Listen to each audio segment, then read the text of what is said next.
blast.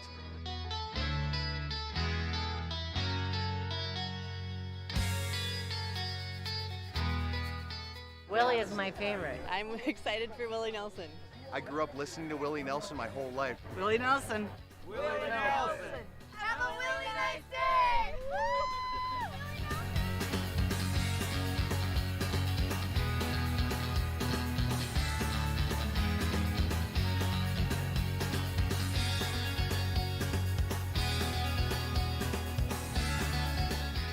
The entertainment, the people watching, cocktails, t-shirts. Drink and eat and be with everybody. Fabulous experience. Either way, I don't know why you would miss this. That's all I gotta say. He said we're making sure to come every year. Get your butt here, man. Get your butt here.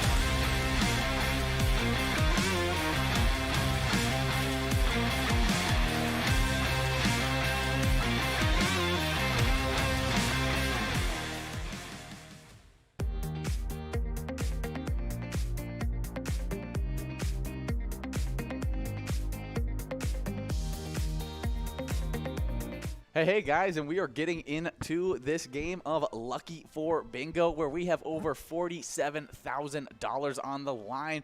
Listen to some good old goal for gold, but we are streaming live on the Pilot TV, Player Connect at pilotgames.com/PilotTV, YouTube Live, as well as the Twitch app. Our channel name on both of those is MegaSota. And do you have any questions for the audience that they can answer by checking in on one of those streamings? Just any question that you could possibly ask them. Maybe what jackpot they're going after today. Yeah. What drink they're drinking at whatever bar they're at. Do you have what should they check in with? Yeah, let's see what drinks you guys are having tonight. Yeah, exactly. Yeah, send it in. On Send it in to this lovely Thursday, go check out on Pilot TV, Player Connect app, pilotgames.com/PilotTV. Pilot TV, YouTube Live, Twitch app. Check in on any of those, and we'll be able to see those. Tell us what drink you're drinking, and so we can shoot you out some luck. But we do have balls dropping in this one. Ooh, people are staying within line of hitting this mega jackpot, and now we clicked away from it. Now we're moving on to a major prize. Let's see if we can click the 2 balls away. Ooh, perfect. Let's see if it can happen right here. No, it's not happening. Maybe a mini jackpot. Yeah, let's see that mini. I've had a little bit of luck giving out these lately, Yeah, so me and John gave out a couple. Yeah, let's see if we can do it. Ooh, doesn't look. We're going to a Musco prize of $18. Not a bad Musco on this one. No, not bad at all. We got Jeremy and Jerry both 1 ball away. We'll see if they can win it. The Double J crew out there, but it's no longer that because we have so many people joining up with that. Let's see, can anyone win this one soon? Oh, we got Wooly in here. Oh, there it is. It's the Double J crew. It's Jeremy and Jerry both splitting that $18 prize, both getting $9. 4, 5, 62, and 61 are lucky 4 numbers. 4 and 5, though, are the 2 games that we're going to be playing that are extra lucky games now because we got that. Exactly. Awesome. Back-to-back lucky games in the early half of these games, and we have a minor jackpot that's already at 56 balls or less that you can win $250, and it's just not going to stop right there as it's already over $200, meaning that not this game. If it doesn't go out in 56 balls in this game, the next game, it's going to be at 60 balls or less, which means it's even more doable. That major jackpot's doable as well, sitting at $15,700 at 51 balls or less. Oh, yeah. Even John said, like, right after it clicks after 50 balls, we're going to see it go out pretty soon. So we're getting close. Yeah, no, it's usually between this 15,000 to around like 18,000 because I think 18,000 is when it clicks up from 51 to 52. Okay. And it's around that 15,000 to 18,000 that it ends up going out. So I'm watching out for it right now in these next few days, especially with it being a Thursday and a Friday, and play usually clicks up during those days. But we talked about all of our streaming sites and where you guys can check in at. But one of those places we talked about was PilotTVs, which you can't check in on those because those are actually at your bar locations playing on TVs up there. But there's actually some new locations that just got PilotTVs. Oh, yeah. They got to unwrap that really crisp paper. I know. We just had National Bubble Wrap Day, and that just makes me remind me of satisfying unpacking things. Oh, yeah. Even like those big the big air pocket things. Oh, those things. It sounds like a gunshot when you clap them together. My parents were so lucky those came out after like bubble wrap was fun for me. Oh, yeah. The problem is that even though I was still too old for it, I had 2 younger brothers that weren't, and so that meant I wasn't too old for it. And oh, yeah. But let's talk about these PilotTVs before we get too sidetracked. We just had PilotTVs installed at these new locations. Well, not new locations, new to having PilotTVs. Elks Lodge Red Wing, Main Street Bar Hopkins, the Blacktop Bar and Grill, Dars Pub, Corner Bar Goodhue, Ambience on Albion, Old 16, and Shenanigans Cheer and Chow. Now, you did a little bit of moving as well. Did you do moving with packing peanuts or with bubble wrap? Oh, like when I was moving around, from like California to Michigan, to those kinds of moves. Honestly, most of our stuff that was fragile, we used bubble wrap. Everything else, trash bags. Trash bags. No, that's the way. That's classic. That is the for clothes. Oh, too easy. Too easy. You got to do the trash bag. You just grab them on the hangers and. No, it's super good stuff.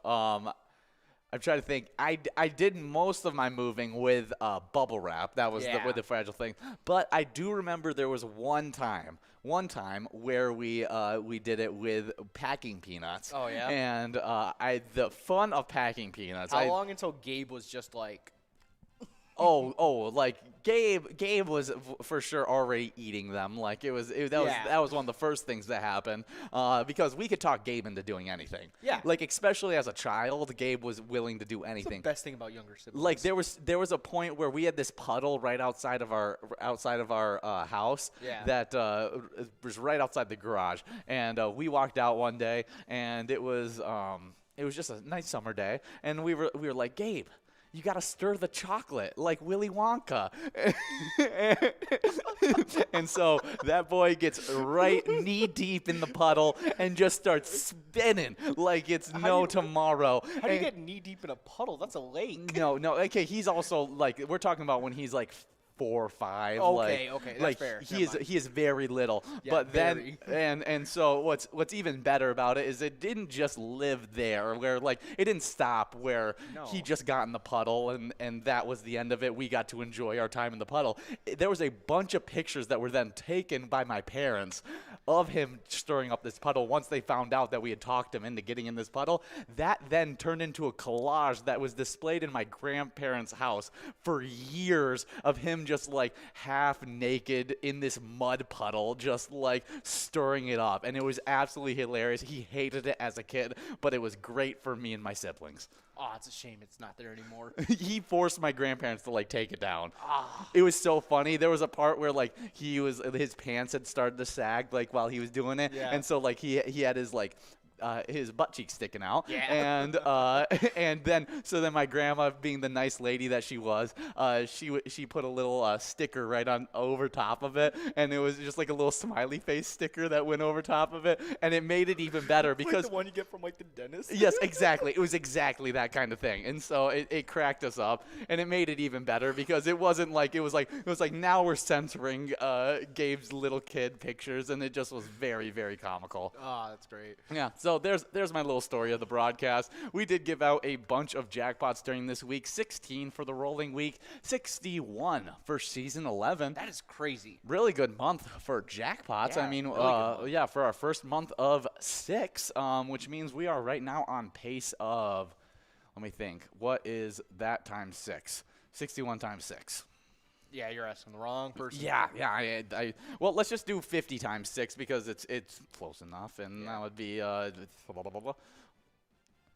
360. Around 360 jackpots on pace for. Yeah. And so I made the prediction that we were going to hit 420 jackpots. So a little under what I was predicting, but we could be picking up in these next few months. We got Stan Vince over at American Legion Glenville taking home that one ball away, but just missing out on that minor jackpot of $278 and taking home that $69.60 Musco prize. Good job, Stan Vince, and that means that minor jackpot is going to be clicking up to 60 balls or less in this next one and should be well over $300. Oh yeah, maybe next time Stan Vince will be able to hit it. Yeah, I mean he can hit it on this one if he just wins it the same way he did last time. Yeah. But let's see. Let's take a gander at some of these jackpots that we had to go out. Yeah, yesterday we had 2 go out. Yeah, really good jackpots. One of them was actually a Jackpot Hunter minor that was able to get large enough to get on this list. Yeah, we had Brother Nat over at Chart House winning $604.75. Yeah, just barely got into that $600 range to be able to make our jackpot list. Super, super good stuff for Brother Nat.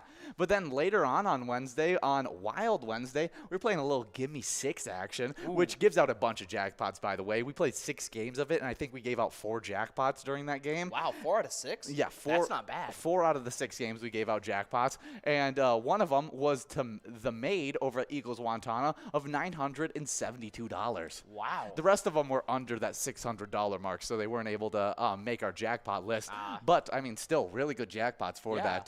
They still got to take home a good chunk of change. I mean, just for 6 games, I think there was a $400 jackpot, a $240 jackpot, as well as a $370-something jackpot. Wow. And so definitely good ones, including that 972 one that went out to the Maid. Yeah, and let's highlight some of these Jackpot Hunter $1 card edition winners. Yeah, obviously Brother Nat was one of those at the Chart House who took home that $604. But we had 2 others that went out during that Jackpot Hunter $1 edition. Yeah, we had Deb Daniels at HR Pesties winning $533.05. Hey, not bad for Deb Daniels. Yeah, we also had Kev over at the Deer Stand and Rocky over at Stillwater Bowl, each winning $256.92. So they split that up. Yeah, really nice jackpot for both of those players. But since Rocky is there, do you have a favorite Rocky movie?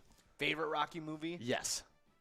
There's only really one right answer, but are you gonna say 4? Yeah, I mean, Rocky. It's got to be Rocky 4. It's. I mean, the training scene, the training in the barn, between the training scene, the fight scene. Yeah. Oh, I mean, like the montage between him in the barn and then him going and using the steroids in the Russian gym. Oh, like, yeah, and then going over. Yeah, and then you see to Drago. Yeah, then you see Drago's all of his workout stuff. Yeah, it was also just so fun. No, it's such a good movie. Great soundtrack. Wonderful soundtrack. Yes, and so that's definitely my favorite. But if you consider the Creed movies into it as well, the second one was that second Creed movie was really, really fun. Yeah. Both Creed movies were really, really good and rank in my top of like the Rocky series. But I think 4 definitely takes the cake for my favorites. But 2 is also one of my favorites. Oh yeah, I also like the story behind Rocky 1, like how long it took Sylvester Stallone just to be able to get it made. Yes, because it took him ages to make that movie.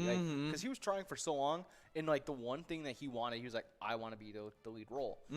People liked the idea; they thought it was a good movie and all that. They just didn't want him as the lead. They just didn't want Sylvester Stallone because of his speech impediment. Exactly. I mean, it actually worked out perfect for the character, and I mean, it really made the character iconic for a lot of people. Because I mean, how many people know Adrian or Ayo Adrian? Yeah. The Italian stallion. I mean, of course I could drive. He's going on the curb. It's iconic. It's iconic what he was able to do as an acting performance. And there's the fact that people were like, we don't want that speech impediment. It's like, well, no, that's what made the character. That was what's fun. You get to really get with the character. It humanizes the character. Yeah. And I never really understood that because I was like, it really just adds to it. Oh yeah, and I mean, but then he just ended up absolutely killing it as an actor. Yeah. And I mean, is in so many iconic. I mean, but if between the Rocky and the Rambo series, like you can't take away from the legendaryness of Sylvester Stallone. No, you really can't. Super good stuff. But we also had some really good stuff happen in our e-tabs, and we always do because we got thousands of them go out every single day. But today we're gonna be checking out with Oak Lawn Tavern, who's able to take home 3 different E-Tab jackpots. Wow. let's see, in Big Fat Cash, we had someone able to take away $598. Yeah, but that was actually the smallest of the 3 jackpots, as they had 2 different jackpots go out in Damsels and Dragons, one of $899, the other one really close to that, $1 away from that max jackpot, and it hit $1,499. Really good job to all those winners over at Oak Lawn Tavern. Yeah, I haven't. Ooh, and we have a winner. We got a couple, actually. We have Madge Otter over at the Barrel House Bar and Grill and 2A Girl over at Maurer Brothers splitting that $56 must-go prize.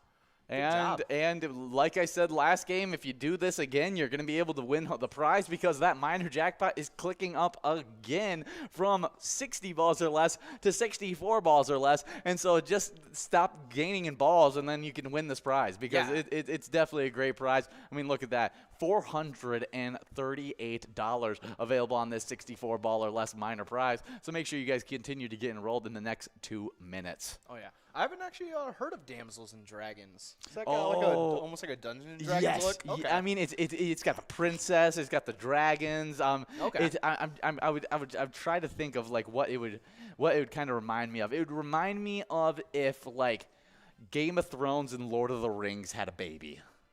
Okay. Like that's what I kind of get from it is that kind of vibe. Maybe closer to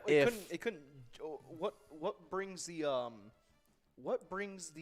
Game of Thrones aspect into it? Just it's a little bit more of a real feel to it instead of like the like I was gonna say there's dragons in Lord of the Rings. Yes, but like the queen and like it looks just like it looks a little bit more I don't know how to even describe it. Maybe the better comp is that it's like a mixture of the Ice Queen from Narnia and Lord of the Rings. Okay, that makes sense. That may be the better. Just like the queen aspect of it. Yes, okay, just the queen aspect of it. I see. So it's definitely some good stuff. Love Damsels and Dragons and the 50 different Charitable eTab games that we have. But we actually have a brand new one that just came out. Yeah, Roaring 20s. That came out 2 weeks ago. Time travel into 1920, and you can use the standard decks with smaller prizes, or blasting over to 2020 and to play with more volatile decks with a higher chance of winning those larger prizes. Yeah, really, really enjoy Roaring 20s. If you guys want to check out a little preview of it, we've actually posted it onto all of our social medias. So if you want to see what the bonus round looks like, what the gameplay looks like, definitely check out our socials. Oh, yeah. And while you're there, go give us a like and follow on our Facebook page. You can search up Pilot Games. You'll see our logo. That way you can see weekly bingo schedules, event details and reminders, big progressives, player pictures, and more. Yeah, love our Facebook page. Keeps everything up to date, like that link tree that has so many great links to bar locations, socials, streams, pgl.world, so many different things on that Facebook. And so definitely check that one out. You can also see our weekly bingo schedule that gets started every single day with some Vikings bingo that runs from 12 all the way till 1 o'clock. And we actually have an $8,000 jackpot that is available in that Vikings bingo. Yeah, you can take that home in 52 balls or less. So that's like $8 grand, 52 balls or less. Exactly. Me and Jordy were not able to give it out today, and so it's continuing to grow and roll into tomorrow, where I think it's going to be me and John trying to give that one out. Ooh, that'll be nice. And so we'll see if we can give out that really nice jackpot. It usually goes out around this time. That's I usually say between 2,000 and 10,000 is when it goes out. And so it's a wide range. It is a wide range,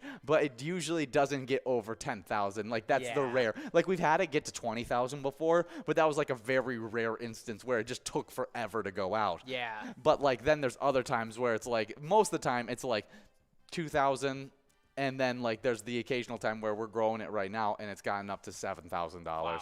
So really good stuff, and continues to grow. After that Vikings bingo, right at 1 o'clock, we got Jackpot Hunter 25 set edition that runs from 1 all the way to 4. And the rules on that minor are very similar to this one. It just takes a little bit less cash to get that minor jackpot to click up. Yeah, that one jumps up after every $50. Exactly. And it's going to jump up 4 balls each time. So let's see. That minor's going to be jumping up in a little bit. Yeah, tomorrow. I mean, they played it already today. And so we'll see what it's sitting at tomorrow for a Cup of Joe. That actually is how we get our day started off for live broadcasting purposes, is if you guys come out from 11:30 to 11:50, we talk about all the best jackpots that are available before you guys get going on your live bingo day. day. And so you'll have all the best opportunities to be able to get these large prizes, like this Lucky 4 Bingo large prize that happens at 4 o'clock, and we didn't hit it. Yeah. And so that means we are going to have another shot at that giant $57,287 jackpot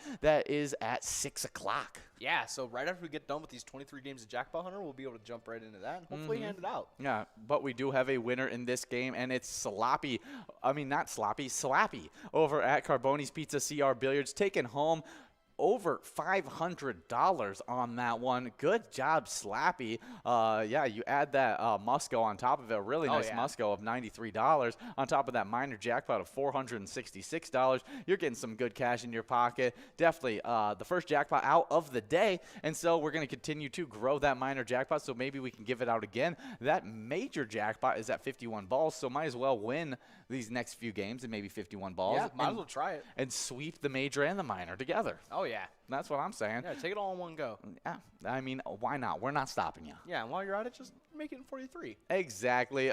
We got Skull Bingo that's coming to you guys after this, and this actually is some of our best bingo. Oh, yeah, that runs, it's our $1 cards running from 6 to 10. And that coverall looks absolutely fantastic. Yeah. At $49,974, that you can win it in 50 balls or less. Wow, that is crazy. We also have that large frame prize of almost $3,000 that you can win in 43 balls or less. Okay, and then that final prize, the line prize, $41.50 that you can win in 10 balls. And that line prize goes out all the time, pretty much every single day. And so definitely check out from 6 all the way till 10 o'clock, because this is your first opportunity to do it uninterrupted since Monday, because we've had the last 2 nights PGL nights, which are definitely some of our best nights. Yeah. The first one was Tuesday, which is MegaSota game night, and that happens at 6:40 every single Tuesday. You got a bunch of PGL action. You also got a Jackpot Jungle coverall. It's the $1 edition that you could take home $22,662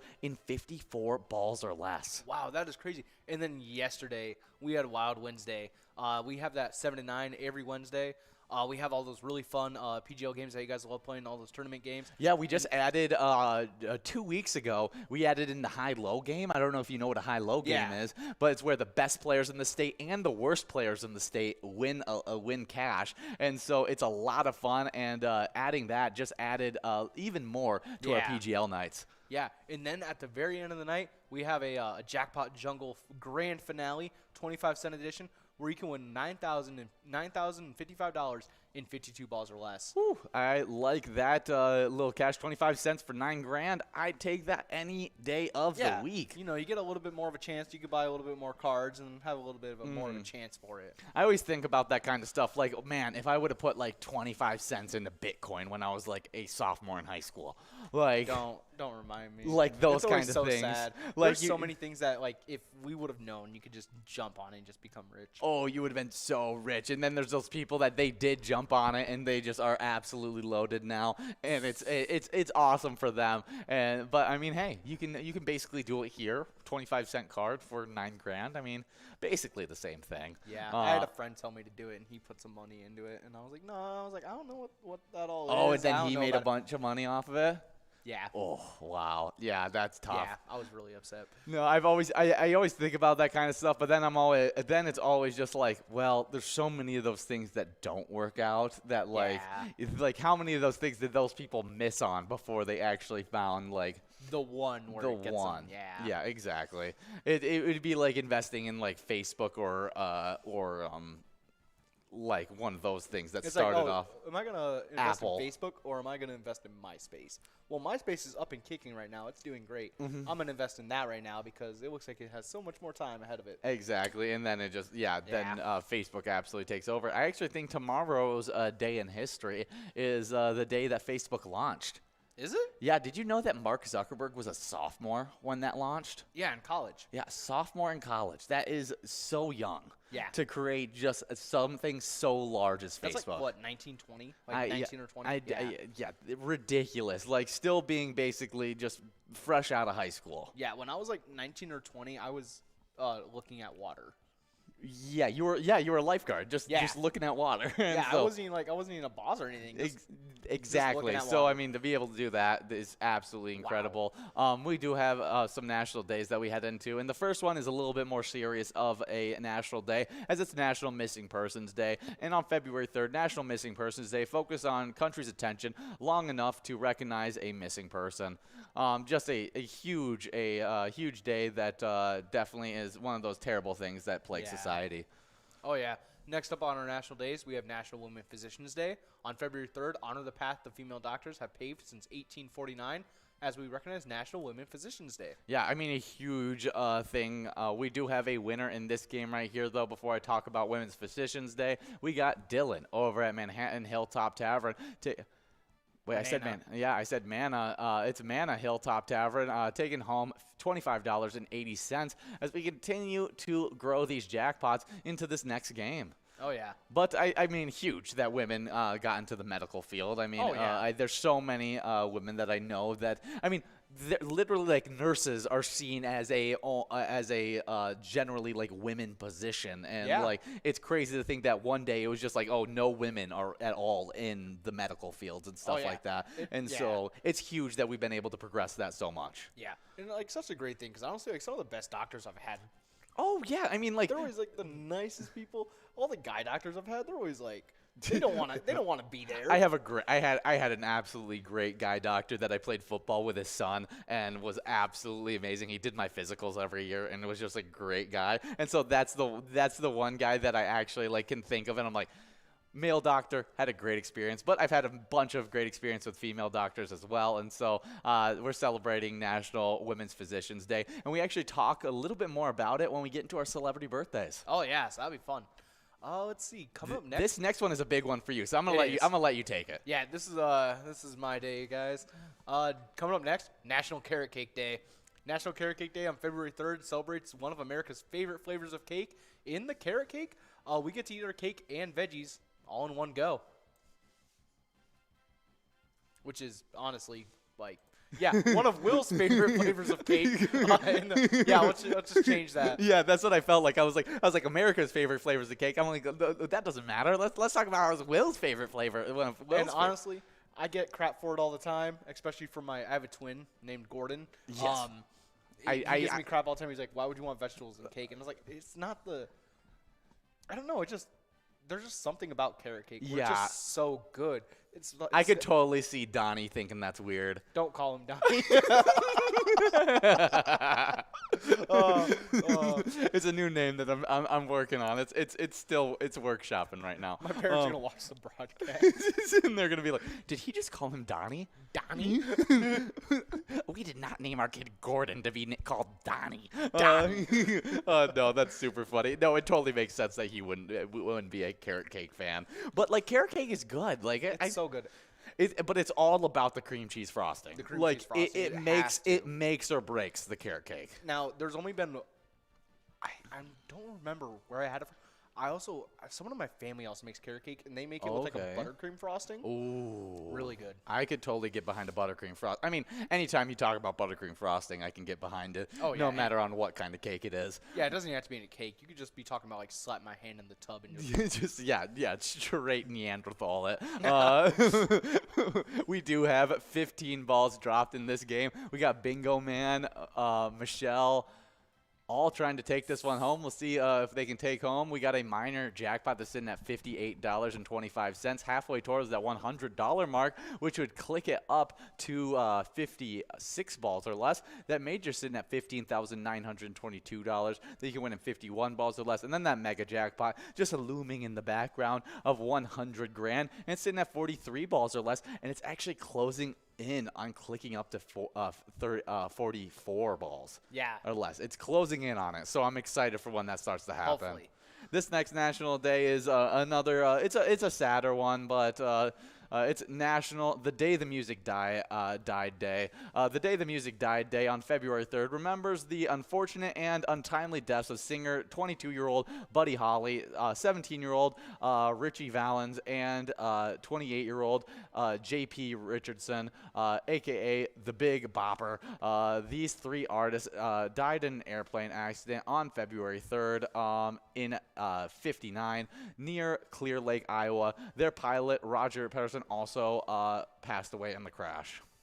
That's really sad. Yeah, just an absolutely crazy. But, I mean, it is also a day to celebrate the great artists that Buddy Holly, Richie Valens, and J.P. Richardson all were during their time. Yeah, I really like Buddy Holly a lot. My grandpa used to listen to his music all the time. Oh, yeah. Let's look up. I need to look up some of these guys. Some of them were just so young when they passed away, and it really stinks to see. Yeah, he was Richie Valens was an American guitarist, singer, songwriter, a rock and roll pioneer, and a forefather of Chicano rock movement. That's really cool. We got a winner on this Musco Prize. Yeah, we have Honkies and CNS splitting that $20 Musco Prize. Could you actually go back to that? Yeah. Yeah, click on the far right picture. I know that from somewhere. Who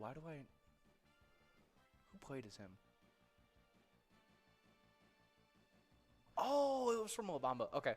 Sorry. Well, were you trying to figure out the actor that played him in the movie? Blue Diamond.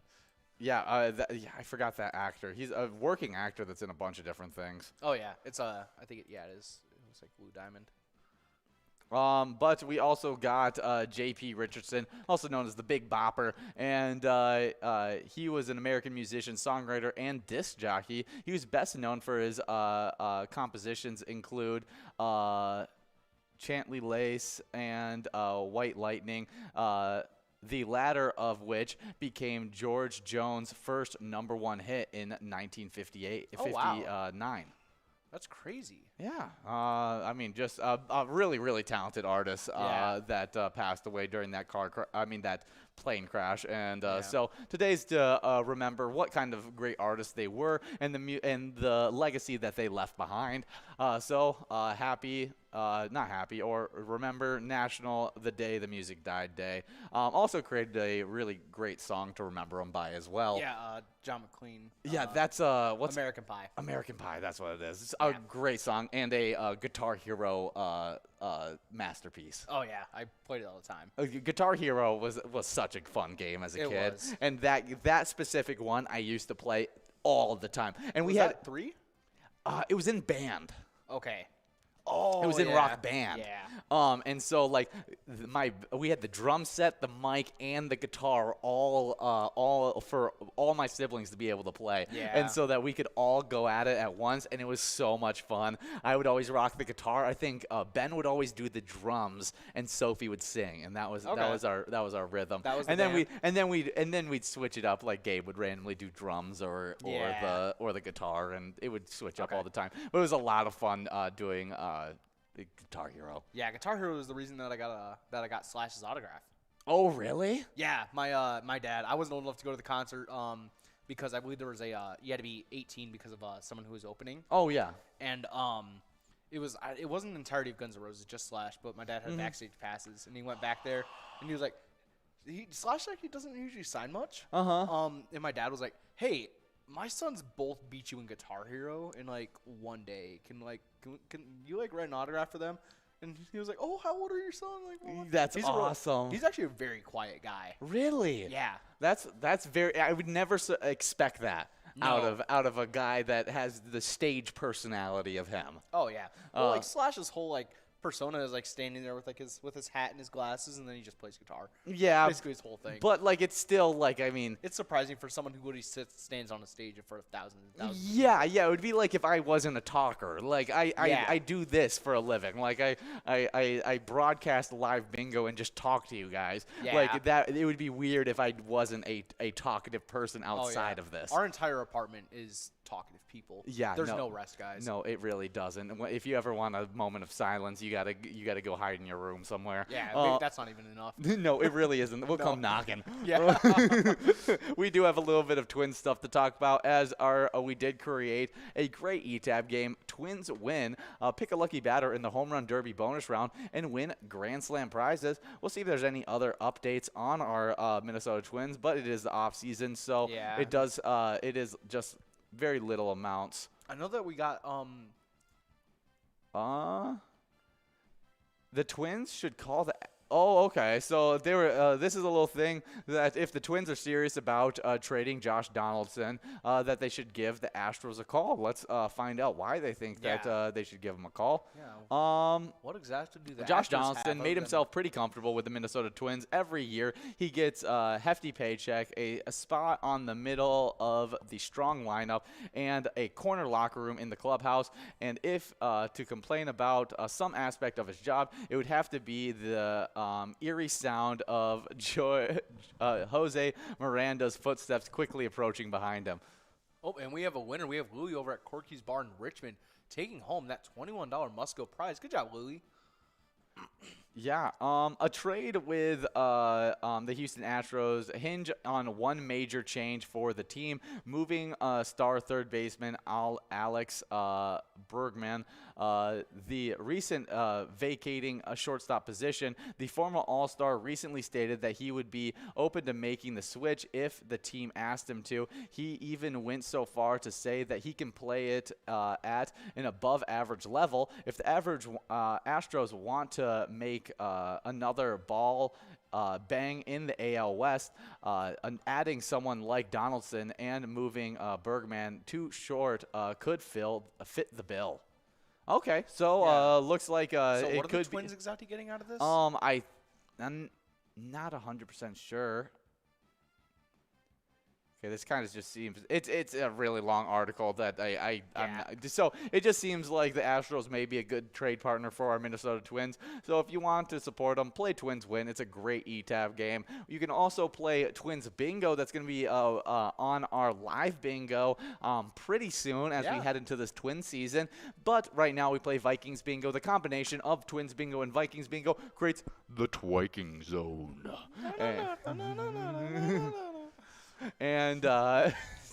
And we have a great player top 10 for that one. And that was a great Twilight Zone remake. Thanks. Right I used there. to watch it all the time. Oh yeah, I could tell. It was right on the money.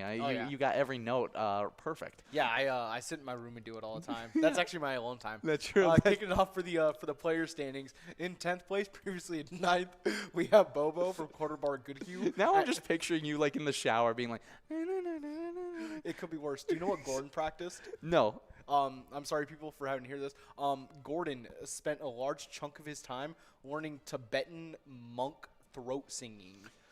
I have heard this story now. Yes. What a Donnie move. Imagine being like across the hall from him and all you hear like in the back is like, oh, it's like, oh gosh.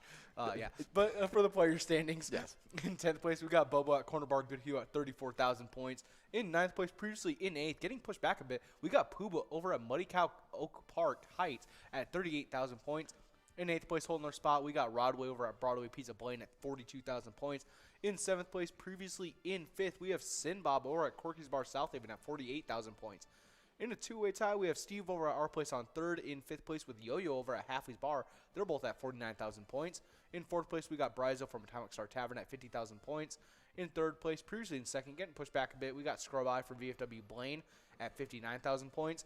In 2nd place, previously in 3rd, making a bit of a jump forward, we have Elsa from Tight Sports Luna at 60,000 points. Only 1,000 points ahead of Scrub Eye. Now, I do have to say, I saw Scrub Eye getting wins. I saw Brizo getting wins. I did not see Elsa out there getting wins. And so we may be seeing some shakeups when we come in tomorrow for Cup of Joe. Yeah. So hopefully maybe we will. But in first place, we do got Loser Dave over at VFW Spring Lake Park at 63,000 points. Yeah, he was getting wins today, too. So, I don't know if there's going to be any shakeups for that first place spot, but we may be seeing Scrub Eye pass up Elsa, reclaiming that second place spot. All right. But I wouldn't be surprised. Elsa's a big-time player that likes to hold on to those top spots, and she was Season 9 champion in these standings. Yeah. And so could easily steer her as a favorite taking home the win in this season. In the location side of these standings, though, in 10th place, we got Broadway Pizza and Blaine with 44,000 points. With 49,000 points in 9th place, we got Main Street Pub in Kimball. 8th place, we got Eagles Rochester with 54,000 points. Then we have a two-way tie in 6th place between Titan Sports Saloon in Oakdale and Atomic Star Tavern in Mankato, both with 60,000 points. Titan Sports Saloon was actually in a tie with Eagles Rochester before moving into that tie with Atomic Star Tavern. Going from tie to tie. Yeah. In 5th place, we got Corner Bar and Goodhue with 62,000 points. With 69,000 points in 4th place, we got Corky's Bar South Haven. 3rd place, American Legion Fridley with 83,000 points. Now in 2nd place, we got a newcomer to the 100,000 point club, and that's our place on 3rd in Faribault with 106,000 points. Congrats on getting into the 100,000 point club. But that number 1 player is actually closing in on the 200,000 point club, and that's VFW Spring Lake Park with 183,000 points. I mean, home of the number 1 player, Loser Dave, as well as a lot of other top-tier players that just don't make our top 10 standings. Oh, yeah. Our place on 3rd actually making it into the 100,000 point club. So yeah, good stuff for them, too. We do have GMAC over at Corky's Bar Richmond taking home that $21 prize, and that means that minor is going to be now clicking up from 52 to 56, meaning it's even more doable now. So if you haven't been getting enrolled recently, get enrolled for this one because a much more doable minor jackpot. But we always have jackpots that are doable in our E-tabs, and we're listening to one of those great E-tabs right now on the broadcast. Oh, yeah, we're listening to some Go for Gold. Feels like you're going to the Winter Olympics when you go over to Go for Gold. It actually sounds just like the Mario and Sonic at the Winter Olympics. Oh, I haven't played that game in so long. That's such a good one, though. Yeah, it's on the Wii. Such a good one. Yeah. Yeah. No, I definitely have to try it out again. We actually have that one. Do we? I'm pretty sure we have that one. If we have the Winter Olympics, I'm playing that tonight. I think we have the Winter Olympics. Because those are coming up. If I'm not mistaken. If you could choose to do any Winter Olympic sport, what are you choosing? It's too easy. Okay, what is it? Oh, I'm going to the Olympics to be I'm going to be an Olympic curler. A curler. Oh, yeah. Oh, get that. Catch me with the mop. Oh, I mean, yeah. If anyone's good at editing, please edit that. Yeah, please, thank you. But Photoshop me in with a broom. yeah, that's what you should Photoshop with them. Ooh, Curtis. I was totally about to go the same way. Curtis, you want to tag team it? Bobsledding. Are you guys about to form your guys' own cool runnings? Exactly. Yeah. Duh. Bobsledding is sick. It's like, I mean, have you seen how fast they go? They go insanely fast. You run and you hop into the pinnacle of sleds, and you just fly down a track. It seems awesome. Yeah, Curtis has the same idea. The Speed and the Force would be so much fun. Yeah, like a roller coaster that you can fall out of. Exactly. There's nothing better than that. Exactly. You get that little bit of risk, the little bit of adrenaline, and like, how many people fit in those 3? I have no idea. I don't know. Okay, because like from what I know from physics, if we put the most weight in the back. Yes, and I also know it's a generally not that skilled sport. Like you just have to be able to run fast before. Like, because I know there's a lot of, like, I've seen running backs in the NFL be able to go and then be bobsledders in the Olympics. Wasn't there like a bunch of people in the NFL that tried to be on the Olympic curling team and failed though? I think might not have been the NFL. It might have been some. That may be the case because curling's actually skill-based. Like people don't realize how much skill it takes to be a good curler. If you ever played those people in like your local park in like those games of curling, you would actually realize how much skill it takes. That's not curling though. The things at the park though. That's shuffleboard. Shuffleboard. It's basically the same thing. Yeah, roughly. Roughly the same thing. If you ever played shuffleboard with those people at your local park, then you know that it is a very skilled sport. Yeah, Jared Allen tried to get a bunch of people and a bunch of other people to try curling. That's great. Do you know who Jared Allen is? Jared Allen is the Minnesota D-end. He's a Minnesota Vikings D-end that is absolutely a psychopath in the best way possible. An absolute psychopath. He's one of the few football players NFL players that I've actually met too, and was one of the coolest guys. I went to a college all-star game. He's kind of got crazy eyes. Yeah, I went to a college a college all-star game in Arizona. Went out to it. He was down there at the sideline, and I was able to get to meet him. And the dude was so cool. Had the biggest belt buckle I have ever seen in my entire life. Wore these sick cowboy boots, a sick cowboy hat, like looked straight out of Texas. And it was just awesome. Super nice guy. When he shook my hand, though, like just wrapped around my little kid hands. Like I just felt so tiny compared to him. And so that was the one thing I remember taking away from it. Like, wow, these guys are huge. Yeah, it had Jared Allen, Michael Ruse, and Keith Bullock. Oh. And then they also had Mark Bulger. That is hilarious. And they tried. That's such a Jared Allen thing. That is such a Jared Allen thing. Yeah. He has videos of him just like in the desert, like giving motivational advice. To what, cactuses? Like just to the camera. Like it's very. I don't know if it's exactly Is motivational. it kind of like is it like Shia LaBeouf's thing that he did for that He's not Shia LaBeouf crazy. Just Let me tell you what though, Shia LaBeouf is a fashion icon, and he has led the fashion waves way before anyone else has. We got Spanky over at Chanticleer Pizza, Coon Rapids, taking home that $22.80 must-go prize. No. Good job, Spanky. Like, think of another person who's very well known for being dressed, Kanye West. Mm-hmm. And he actually raided Shia LaBeouf's closet. Yeah, no. Yeah, because he was like, Shia LaBeouf, I like your stuff. Can I like check out some stuff? He's like, and obviously he was like, yeah, take whatever you want. Probably shouldn't have said that.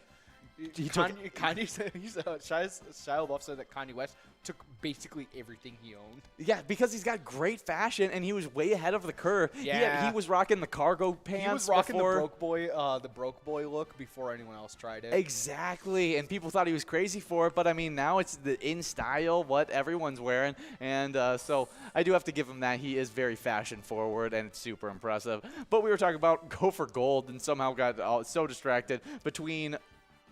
It was like 5 jumps. It was like 5 jumps. And so let's hop back to our E-tabs, as we have 50 different charitable E-tab games. Play anytime and win huge prizes up to $1,500. All games have small bets between 50 cents and $5. There's also bonus and free play rounds available in those games as well. So make sure you guys are checking those ones out. Oh yeah. And now we've talked about our bingo side of things, our E-tab side of things. Now we have our Pilot Gambling League side of things. Exactly. And so there's one place you gotta stop if you want to be a part of PGL. Yeah, go check out pgl.world. You can become a member of our league. PGL players compete for points, and they have access to insider information, including a monthly newsletter that has a lot of great information inside of it. Yeah. And you get to be on our new member spotlight to get a little bit of that extra luck. Exactly. And these new members were Ben Ruggles. Good to see you, Ben. We got Boston, Obi-Wan, Kim J, DeSanto, Sark, as well as Samani Bell. Interesting. Yeah, good job to all of those players getting signed up here at PGL.world. Now they can use that sign up to get into the Player Connect app, which means that they can choose their e-tip boards for Super Bowl Sunday. Oh, yeah. I'm super excited that we got this back going. Like, it used to be only Vikings games that we ever did this for, but we actually got the e-tip boards for Super Bowl Sunday, and it should be a lot of fun, and it's super easy to do as well. Yeah, you just choose your 5 squares for the Rams or Bengals on Sunday, February 13th. The points are awarded for the first, second, third, and fourth quarters. You can play for free in the Player Connect app, and you can earn you PGL points for Season 11 if you win. You just launch the app and select Sports Link. Oh yeah, and since we're talking about it, I'm gonna pull up my Player Connect app and find my Sports Link and be like, okay, see. This is what it looks like once you guys pull up your Sports Link section. You can see there's been people have already selected their squares. They're red right now. I'm going to go in and I'm going to select mine. We're going to do the line strategy. You're just going to make a line across? Yeah, that's what I'm thinking is...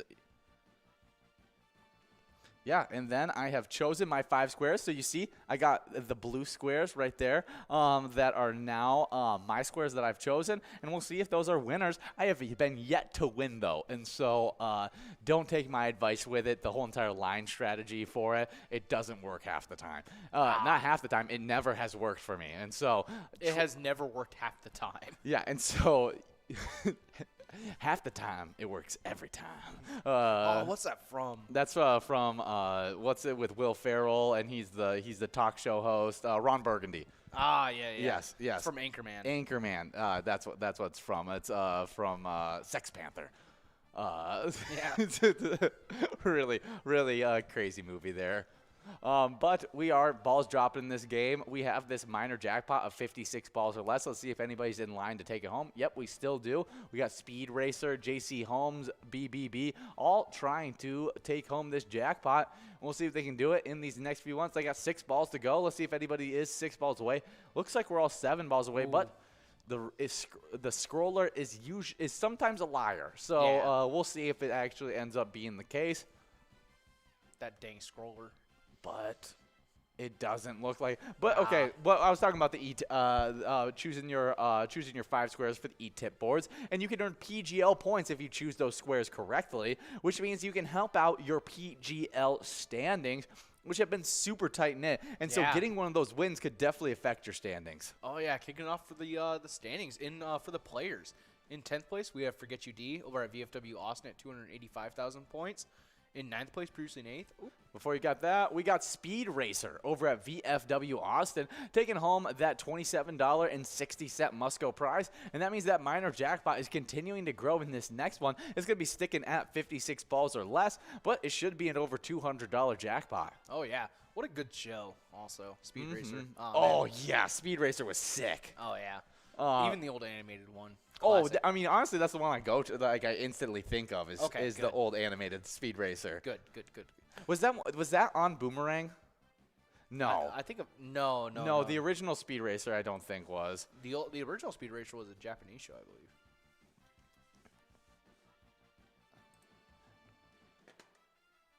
Yeah, it was like a 70s Japanese TV show. Oh, I didn't realize that it was that. Yeah, no, I mean, I watched the animated show a bunch when I was a kid, but I don't remember.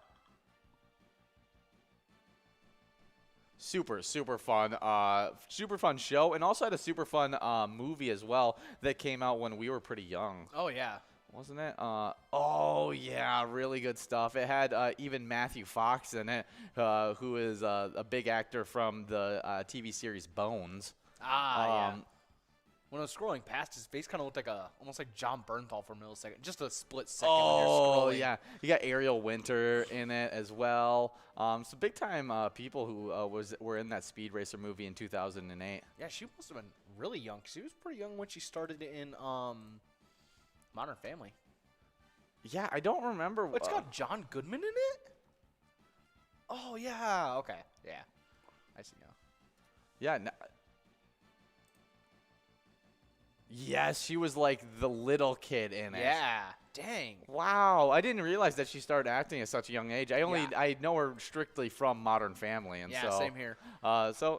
Good stuff over there at Speed Racer. Good win in that one, and now we're getting enrolled into game number 10 of the broadcast. Already game number 10 as we talk about the top 9 players in the PGL standings. Yeah, in 9th place, previously in 8th, we have Big Dog from Rustic Saloon at 290,000 points.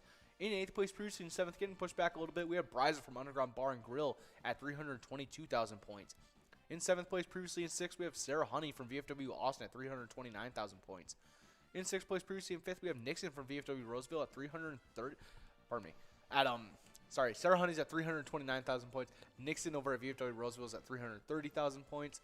In 5th place, previously in 9th, making a big jump forward, we have Big Pimpin' from the Alibi of Gilbert at 342,000 points. Yeah, I mean, a huge rise getting that far up in the stand. Oh, yeah. Was in had like 200,000 points, shot all the way up to close to 350,000 points. Yeah, and at a different location, too, he's checking in at. Mm-hmm. So Big Pimpin's moving around. And he only got signed up, what was it, like a month ago? Yeah, pretty recently. Yeah, it was very recently that we went over him being signed up at PGL.World. So he was like the second set of people that I did. Exactly. So, I mean, really killing it. Good job, Big Pimpin'. Oh, yeah. In fourth place, we got Kiki Arizona over at the Beach Club Bar and Grill at 345,000 points. In third place, holding our spot, we got Wet Sand over at Duffy's Bar and Grill at 356,000 points. Second place, we got Keith over at Billy's Roxford at 410,000 points. And at 490,770 points, we got Bam Bam over at Stewartville Legion Post holding their first place spot. Yeah, good job to all of those players, really killing it. But Bam Bam, I didn't see get a ton of points last night. We may see like a Keith, Wet Santa, some of these other players start to close that gap that he had created such a big lead on. Oh, yeah, so maybe we'll see some people closing in on him. Yeah, but, I mean, he does like to play on those Tuesdays and Wednesdays, and so he might be back at it, earning a bunch of points pretty soon. We do have some big-time players out here playing right now, like Bryzo. We'll see if they can take home this 56 ball or less jackpot that's over $200. It being over $200 means that if it doesn't go out in 56 balls or less, it's going to be clicking up to 60 balls or less in the very next game. But let's talk about these location standings. In 10th place, we got Leo's Sports Bar in Mazeppa with 832,000 points. They went from unranked to 10th place. In 9th place, we got LJ's in Miltona with 894,000 points. With 977,000 points in 8th place, we got VFW Northfield getting bumped back one spot. Also getting bumped back is Blasco's Embassy Bar in St. Peter with 1,031,000 points. Because they were tied up with the Atomic Star Tavern in Mankato, who got into sole possession of 6th place with 1,068,000 points. And we have a winner. We have A. Johnson over at Polar Lounge, North St. Paul, taking home that $34 must-go prize. Good job. Yeah, and now we're getting enrolled into game number 11 of the broadcast, kind of like the halfway point of the broadcast. So get enrolled, press play as we get enrolled in this lucky game number 11. Oh, good to see ya, Sarah. Sarah Honey's out there. Oh, nice. Yeah, I haven't. She hasn't done a name that referenced me in a while, and so it's good. She said Sarah for Ian, so I'm glad that now that my hair's grown out again, that I feel like it was the buzz cut. It really killed my look. Yeah, I kind of miss Mullet Ian. Mullet Ian was sick. I loved Mullet Ian. I wish I would have stuck with it for longer. I only had it for about 2 weeks, was it? Yeah. And then I got rid of it, and it looked great. All right. And then when who has seen all three forms of Ian. Let us know which one was your favorite. Yeah, you guys just put in your opinions on my hair, because I got no opinion on my hair. I just kind of go with whatever I go with. And so if you do have an opinion on my hair, let me know. And if it was buzz cut, I will shave him. Oh gosh, I don't want to go back to the buzz cut. Anything but that. That's especially right now. Yeah, I've just gotten my hair. Of winter. Like I just got my hair back grown out again. Like I do not need to go buzz cut again. I'm thinking about going back to the long hair again. That's right. What I think of. I don't know if I'll go nearly as long as I did last time, but kind of just going into that like little mini flow look kind of thing. That may be what I go for now. We got 1 minute to get enrolled in this one, and I keep on getting distracted on these location standings. 5th place, we got VFW Austin with 1,079,000 points. 4th place, it's Beck's Pub and Becker with 1,089,000 points. With 1,146,000 points in 3rd place, we got American Legion Cleveland. 2nd place, it's Third Rail Bar and Grill in Big Lake with 1,233,000 points. In 1st place, we got Neeson's Gaylord with 1,609,000 points. Definitely some top-tier location play for these PGL standings. Yeah, Neeson's just keeps further in that gap every time. Yeah, really doing a good job just separating a bit. I do watch out for that race between American Legion Cleveland and Third Rail Bar and Grill, as Third Rail Bar and Grill got a huge push on Tuesday. Yeah. But if they can, it's going to be a big case of whether they can keep up with that kind of point if they production. Can keep up pushes like that. So. Yeah, exactly, because American Legion Cleveland has been consistently getting those point totals. But, I mean, it's looking like we may have a complete top 10 in the 1 million point club by the end of next week. Which is what I was hoping for. Yeah, I mean, we have more players in the 1 million point club than I was predicting coming into this week. Yeah, I thought there was going to be 4 or 5, and then here we are with 7 people in the point, 7 locations in the million point club. Yeah, it's really, crazy. really good stuff. We do got balls dropping in this game, and we got that minor jackpot of $284 that you can win in 60 balls or less. We'll see if we can give it out in this game right here. But we also got a major jackpot that's at $16,103. That's in 51 balls or less.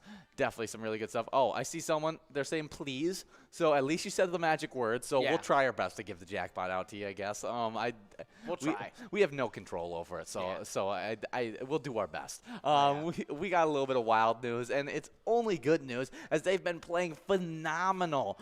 They're 28-10-3, and just continued on with some really impressive play.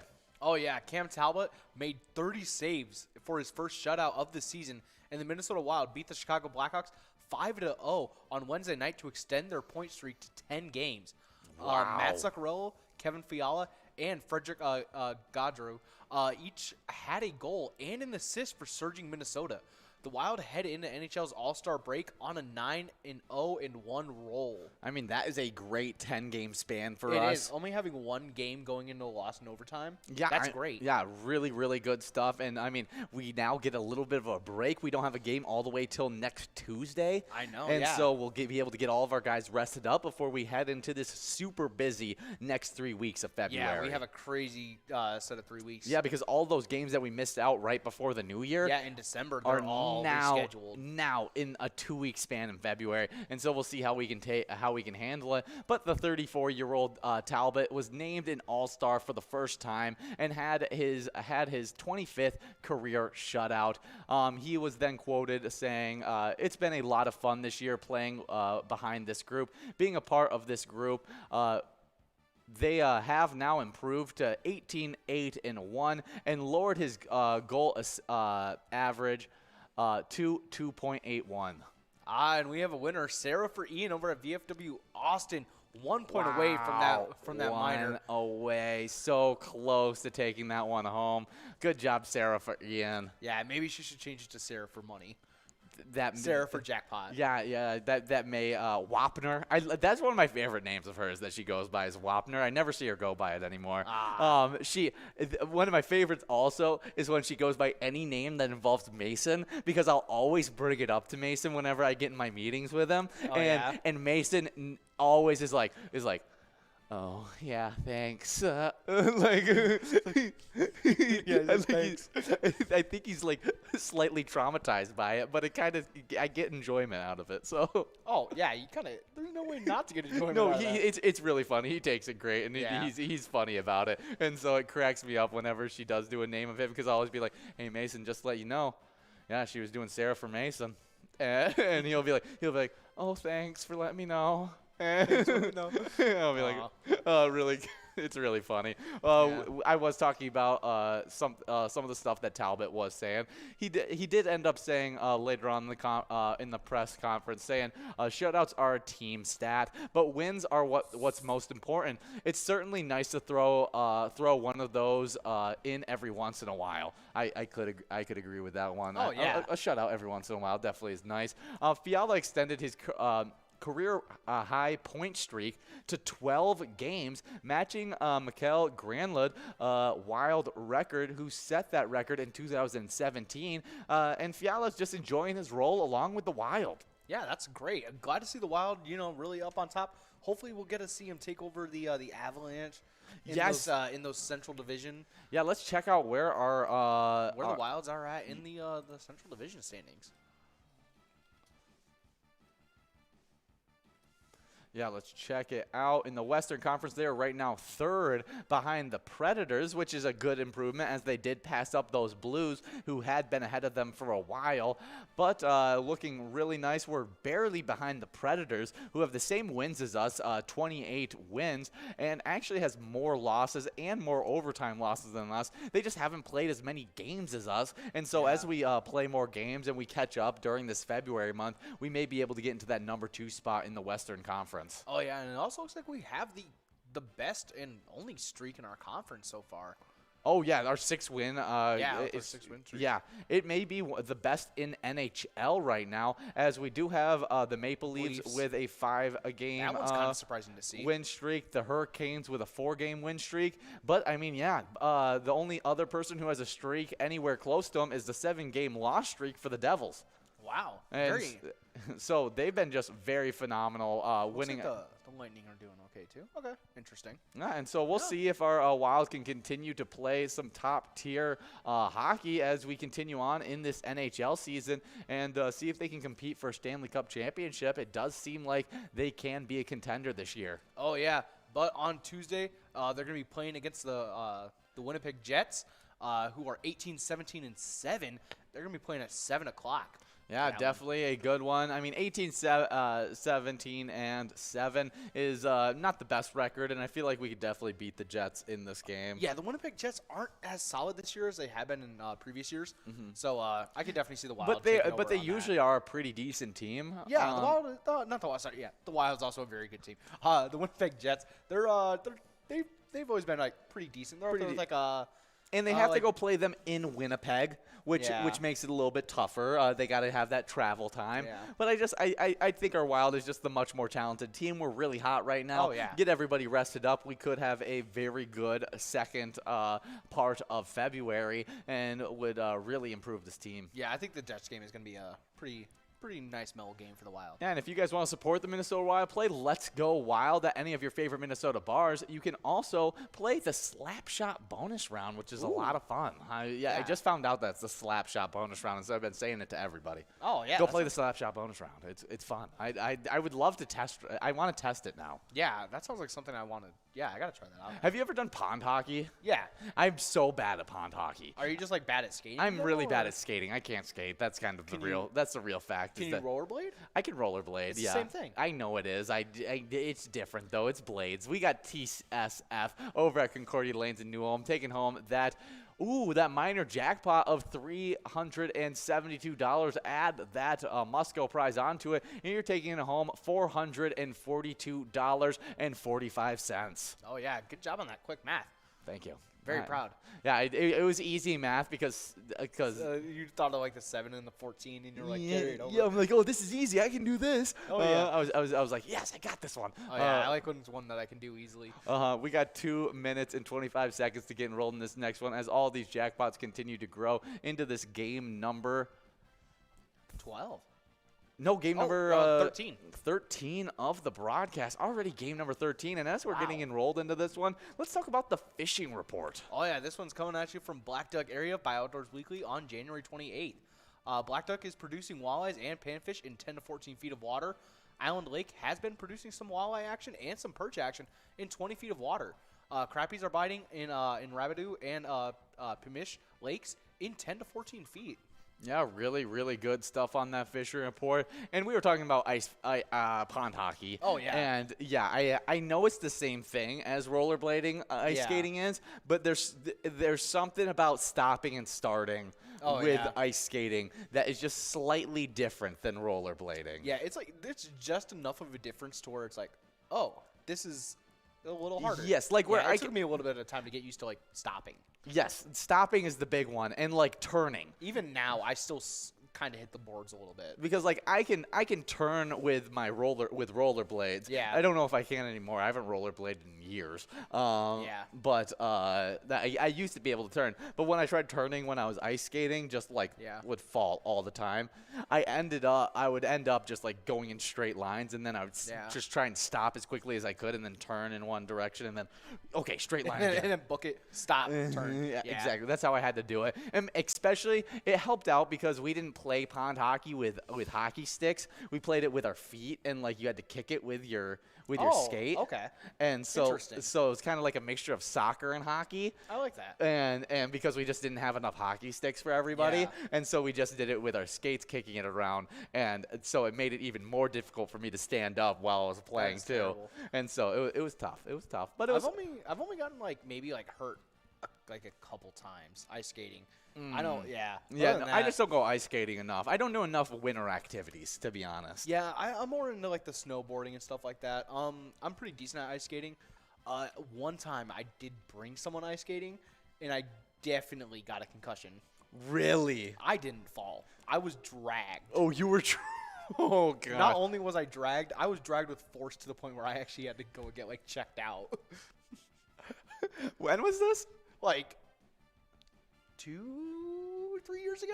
2 or 3 years ago. Maybe Okay. closer on the third, like right after I got out of high school. Okay. But, yeah. Okay. That makes a lot more sense because I was like who I was thinking of that would be that occasion No. for. I was like, how did she weighed about 102 pounds? Like, Yeah, no. how no. did she pull you down? Like, that is impressive. No, that she was I've- able to fall with such force that she pulled you down. But it No, I've had grocery trips heavier than that, so no, I was fine. okay. No, that one I was fine. Like, we never even did ice skating, but if we did, I'm pretty sure I'd probably just You'd just be like, get up. swing her back up. It's like grabbing your cat by the back of the neck, like. Like the scruff. Yeah. Is that what I'm gonna do? Is just like grab her? Oh my gosh, I was mortified when I saw my babysitter do that to my cat for the first Dude, time. the first time I saw that, I'm like, is there a problem here? I was like, that like, is that animal abuse? And then I realized, like, no, that's how their mothers carry them. Like, it's very normal for them, like, to be able to do that kind of stuff. It's actually comforting to for animals to be able to like be like And they keep firmly that- grasped by their neck. They keep that excess skin well into adulthood too. Yeah, he was still super young too. So like when it Yeah. happened, like he was still like he was just out of being like a kitten. Was this Mike?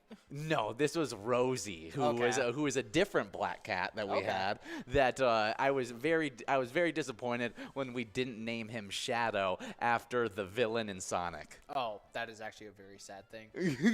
I wanted her to be named Shadow so bad, and then I was promised the next black cat was gonna be Shadow, and then by the time it came around, I was like, I don't want him to be named Shadow. That seems weird. Like, I would have. and so then we named him Mike Tyson and Harvey Dent. I like that. Yeah, those are the two cat names that we came up with. So we still got Mike, and he's awesome. Oh yeah. We're actually gonna have Mike living with us pretty soon. Yeah, that's very exciting. I'm pretty excited to have a cat in our It's apartment. gonna replace my large cat that I I used to know. have at my parents' I know. house. You already were talking about how you've been napping way easier on the recliners that we have. Oh, Now that you're yeah. gonna have a cat that lays on your chest while you do it. Just gonna like a human weight, Yeah. instead of a paperweight. just gonna we keep me do there. have some winners in this game. We got Big RZ and Scott both splitting that $19.80 Musco prize. Big RZ's at Corky's Bar South Haven. No, Corky's Bar Richmond, and Scott is at American Legion Monticello. Good job to both those winners as we are now getting enrolled into game number 14. But we're going to take a quick break for game number 14, and we'll be right back for game number 15. All right. On it, PGL Night In, Night Out, we got Neeson's Gaylord with 1,516,160 points. That's right. Make sure you guys are coming out on both of our PGL nights to get a chance at those points. But make sure you guys are signed up at pgl.world to get a chance at earning them. Our mission is to serve the community. Pilot Games has given us the opportunity to provide those resources and so forth that we need to our schools, to our fire department, to our library, to organizations that help the hungry.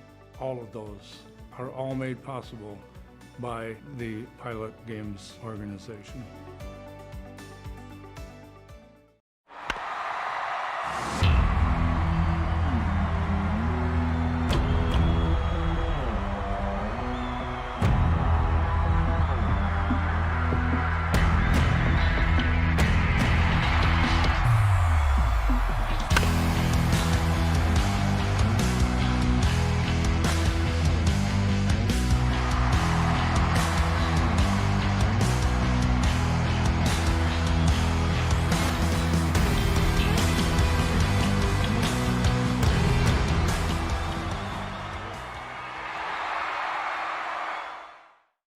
We love playing our Jackpot Hunter, especially with those new rules. We've been averaging 3 to 4 jackpots per broadcast. It's been a ton of fun, and that means these players have been accumulating points like crazy. They really have. And in 10th place, we have Keith over at Billy's Rockford with 16,000 points. With 18,000 points, we actually have a three-way tie between 2A Girl over at Jimmy G's Bar, Tanker over at Shady's Railside, and Matt over at Shajank Boom Lounge, all tied up in 8th place.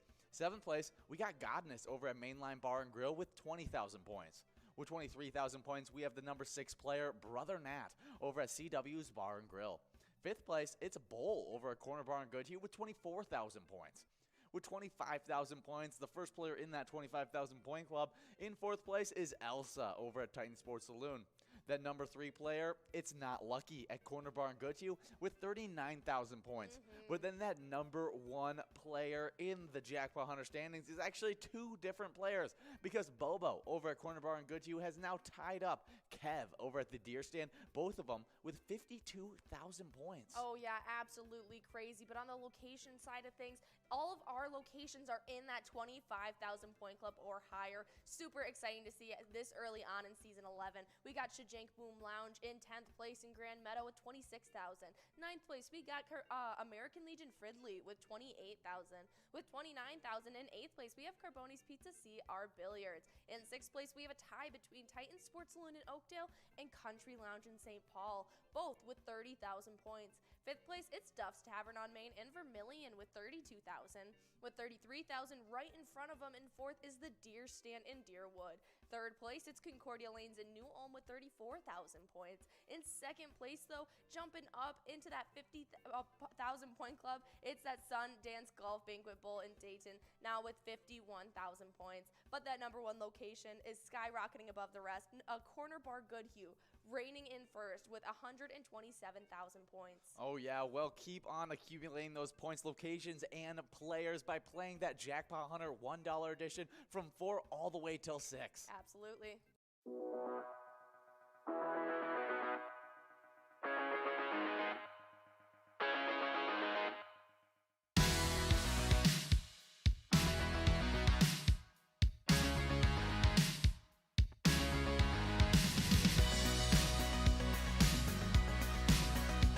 There it is, 53 balls.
Hey guys, and we are getting into this next game of Jackpot Hunter. We just had a winner in game number 14. Yeah, we had Rue over at Main Street Bar Hopkins winning $25.60. Good job, Rue, as we are now getting enrolled into game number 15 of the broadcast. And as we're doing so, here's those lovely pilot. Oh, wait. Oh, no. Row Raggy. We'll be right back in just a second. And, yeah. Oops, I was trying to show the show our player pick, And now Oh. we'll get a longer chance to show our player pick as we're going to get enrolled into the next game, game number 16. Totally didn't mean to do that. And so we'll miss the actual broadcast of game number 16. But I was going to remind you guys that when you're playing Pilot games, share those pictures with us. We love to get those pictures and see your face. If you win a jackpot, hold your iPad up and let us see that happy face holding the jackpot message.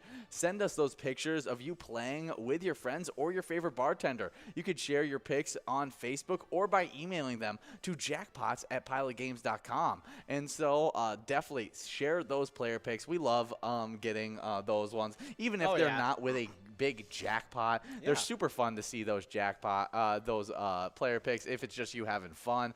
And what I was about to show before we got into this blue screen was a picture of the new Pilot TVs that we've been sending out. Ooh. And it was a demonstration of it that we just recently did. And you could see me and Jordy on it while we were playing actual games that went onto the TV, and you could see our gameplay on it. We're now getting enrolled into game number 16, and we'll see if we give out anything in game number 15 of this one. And as we got 4 minutes to get in this one, but as it gives me a great opportunity to be able to show this thing off right here. Yeah, look at that. You can even see Will's nose right there. Look at it. Wait. Gotta line it up. Line it up. Yep, there's the nose. But you can see those lovely Pilot TVs out there doing their thing, broadcasting a stream, and so it's awesome to be able to see those. We also have player picks that are sent in all the time that we like to put up on our big screen all the time. You can see it in our enrolling screen right here, player picks, and so those are constantly rolling all the time. And so send in all the player picks that you possibly can. Yeah, you can even just put them on Facebook with the hashtag Pilot Games, and we'll be able to see it. Yeah, just this hashtag right here. So super easy stuff. And we have just made the decision, the Vikings have just made the decision of their new head coach. And the Minnesota Vikings intend to finalize a deal with the Los Angeles Rams offensive coordinator Kevin O'Connell after the Super Bowl to be the team's next head coach. According to CBS Sports NFL insider Jason LaCafora, the move cannot become official until after Los Angeles meets with the Cincinnati Bengals in the Super Bowl on February 13th. And so we have a little bit before it becomes actually official, but it does seem like he has the job. And completely different from what we were talking about yesterday, as we were saying it was a given job to Harbaugh. And actually what apparently all that information was coming from Harbaugh. He had been he had prepared for Wednesday. You know how he's flying out to Minnesota on National Signing Day to interview with the Vikings. He thought that he had just already gotten the job. He was clear-cut slam dunk candidate for that head coaching job. The Vikings did not see it that way. He was one of the finalists, and that they were getting their final interview with him to really see if they wanted him. Harbaugh had the different impression, and that's why all that confusion happened, where we thought, it was a done deal that Harbaugh was going to be the coach, and it actually turns out that Kevin O'Connell was the better fit. Yeah, wow. I did see Harbaugh posted saying that he'd be staying with Michigan as long as they would have him. Yes, exactly. So he did. They ended up agreeing that it wasn't the right fit for either of them, and I think it's the best fit for them too, as he's got a great spot over there in Michigan. Yeah. Being the head coach there, I think there's a lot of potential there in him just being a perennial top college football coach. Yeah. And I just really thought it was the wrong move for him to go into the NFL, where I feel like Kevin O'Connell is right and primed ready at 36 years old to take over that head coaching spot. Oh yeah, perfect timing for him. He's not going to be like too young or anything like that. It's not going to be. He's going to be very young. He's going to be a very young. Look at the Super Bowl right now. The Super Bowl is I think it's a 36-year-old in Sean McVay, and then another like 36, 38-year-old. Yeah. With the Bengals head coach, completely blanking on his name. But what's hilarious is that he's actually facing his former coach that he came from under, the Bengals head coach. Let me look that up. Bengals head coach, Zach Taylor. Yeah, Zach Taylor was the QB coach, and I think for a little bit the offensive coordinator for Sean McVay, and now is been he's 38 years old. Okay. That's what he is, and so super young, and so it's showing that what is the was the trend that it's going towards, and so it should be super, super beneficial for our team. And the Sean McVay coaching tree has just seemed to work as well. Yeah. Like, he just has been a really good coach in getting those coaches ready for the next level, and I think Kevin O'Connell could be that next guy. I mean, you already got Matt LaFleur. He's been super good for the Packers. For the Packers. And at such a young age, Yeah, too. and he comes from under Sean McVay. Yeah. You got Zach Taylor, who's come from under Sean McVay. You got the Chargers coach that just barely missed the playoffs and has been playing super good with that Chargers team. The Chargers did do very good this year. Yeah, I mean, I kind of put them on that same level of the Bengals, especially during the regular season. Yeah. And then once it got to the postseason, the Bengals have been playing phenomenal. But like during the regular season, I kind of was like, oh, the Chargers are kind of on that same level. And if they would have made the playoffs, I wouldn't question that they could have done a Bengals type run and made it all the way to the Super Bowl kind of thing. There was a lot of the 5 California teams that were doing great this year. I mean, and just to have 3 coaches that are super successful as head coaches come from under you, he's already had more success of hiring coaches underneath him than like guys like Bill Belichick, who's for years people have been trying to hire from underneath him, and it's not worked out. No. And now you look at all the coaches that are working out; it's all coming from Sean McVay. Yeah, that tree. And so I think it's a perfect fit for us. And he even has connections with us. I mean, he has served his current role for the past 2 seasons. He had previously spent 3 seasons with the Washington Commanders. It's really weird saying that now. Yeah, it's very odd. The Washington Commanders. But that was also in the 2019 season, in which he served as the offensive coordinator for the Washington Commanders in Kirk Cousins' final season with Washington. Wow. Which he played really well with him. O'Connell was his quarterback coach. His coaching career began in 2015 as a quarterback coach with the Cleveland Browns under Coach Matt Patine. In 2016, he moved to San Francisco and worked on special projects for the 49ers alongside new Vikings general manager Kwefe Adafo-Mensah. So he has connections with the GM. Yeah. And was also coached with Kirk Cousins. I think it's just a really, really nice fit. Oh, yeah, definitely a good fit for him. I could definitely see Kevin O'Connell leading the Vikings to a lot of great things in the next I upcoming completely years. agree. And just a few things that you guys can get to know about Kevin O'Connell and what he is that he's, I mean, an offensive guru first and foremost.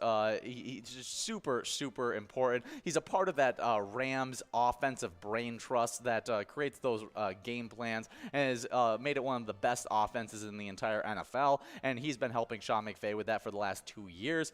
Kevin is in charge with making sure everything works, and Sean likes him in the role so much that he actually blocked Kevin from interviewing last year to be the Chargers offensive coordinator. And so, I mean, that's how much much Sean McVay valued his decision making, just proving that he was really, really good. I mean, obviously you got Zach Taylor, which is the most recent coach that you go, wow, that coaching tree really works. And so signing him works even better. You watched him with Cooper Kupp this season. Yeah. Absolutely dominated Cooper Kupp did, setting records as a wide receiver. And, I mean, if he's able to do that with Justin Jefferson, that would be huge. Oh, yeah. I mean, it would be absolutely massive because, I mean, everyone knew that every single time you came into an NFL game against the Rams, who were they going for on the offense? Cooper Kupp, and he was still able to dominate week in and week out. If we can get that kind of production out of Justin Jefferson, it would be huge. Another thing along with that, just more facts that I have stored in my brain after watching a million videos on Kevin O'Connell, is that he, before the season, when they were trying to trade Jared Goff, one of the main trade partners that they were working on with was actually a trade with the Minnesota Vikings for Jared Goff for Kirk Cousins. And so obviously that didn't work out. They ended up trading for Matthew Stafford, which worked out good for them. But it just proved that Kevin O'Connell and Sean McVay were very comfortable with Kirk Cousins being the starting quarterback on their team, which makes me a little bit more confident in the fact that Kirk Cousins is going to be the starting quarterback heading into 2022. Yeah, so hopefully we'll be able to see what Kevin O'Connell's going to do with that offense. Yeah, it should be super interesting. Yeah. I'm just very interested to see what it all turns into. If it turns into this pass-happy offense, or if we play a little bit closer to like a Cleveland Brown style offense that still has a really good run game, but then really builds off of that into play action stuff that expands into the pass game. And so it's very interesting. There's a lot of options that can go. All I know is that we should be seeing some huge shakeups within our offense. Yeah, we're going to be seeing a lot of changes. But if you want to send a little bit of luck to the Vikings, Pilot Games has teamed up with the Minnesota Vikings for the E-Type game Vikings victory. You can pick a letter in the skull bonus to win big prizes. Yeah, it's a really, really fun. We do have a minor jackpot in this game of $178 that you can win in 56 balls or less. We'll see if we can give it out in this game right here.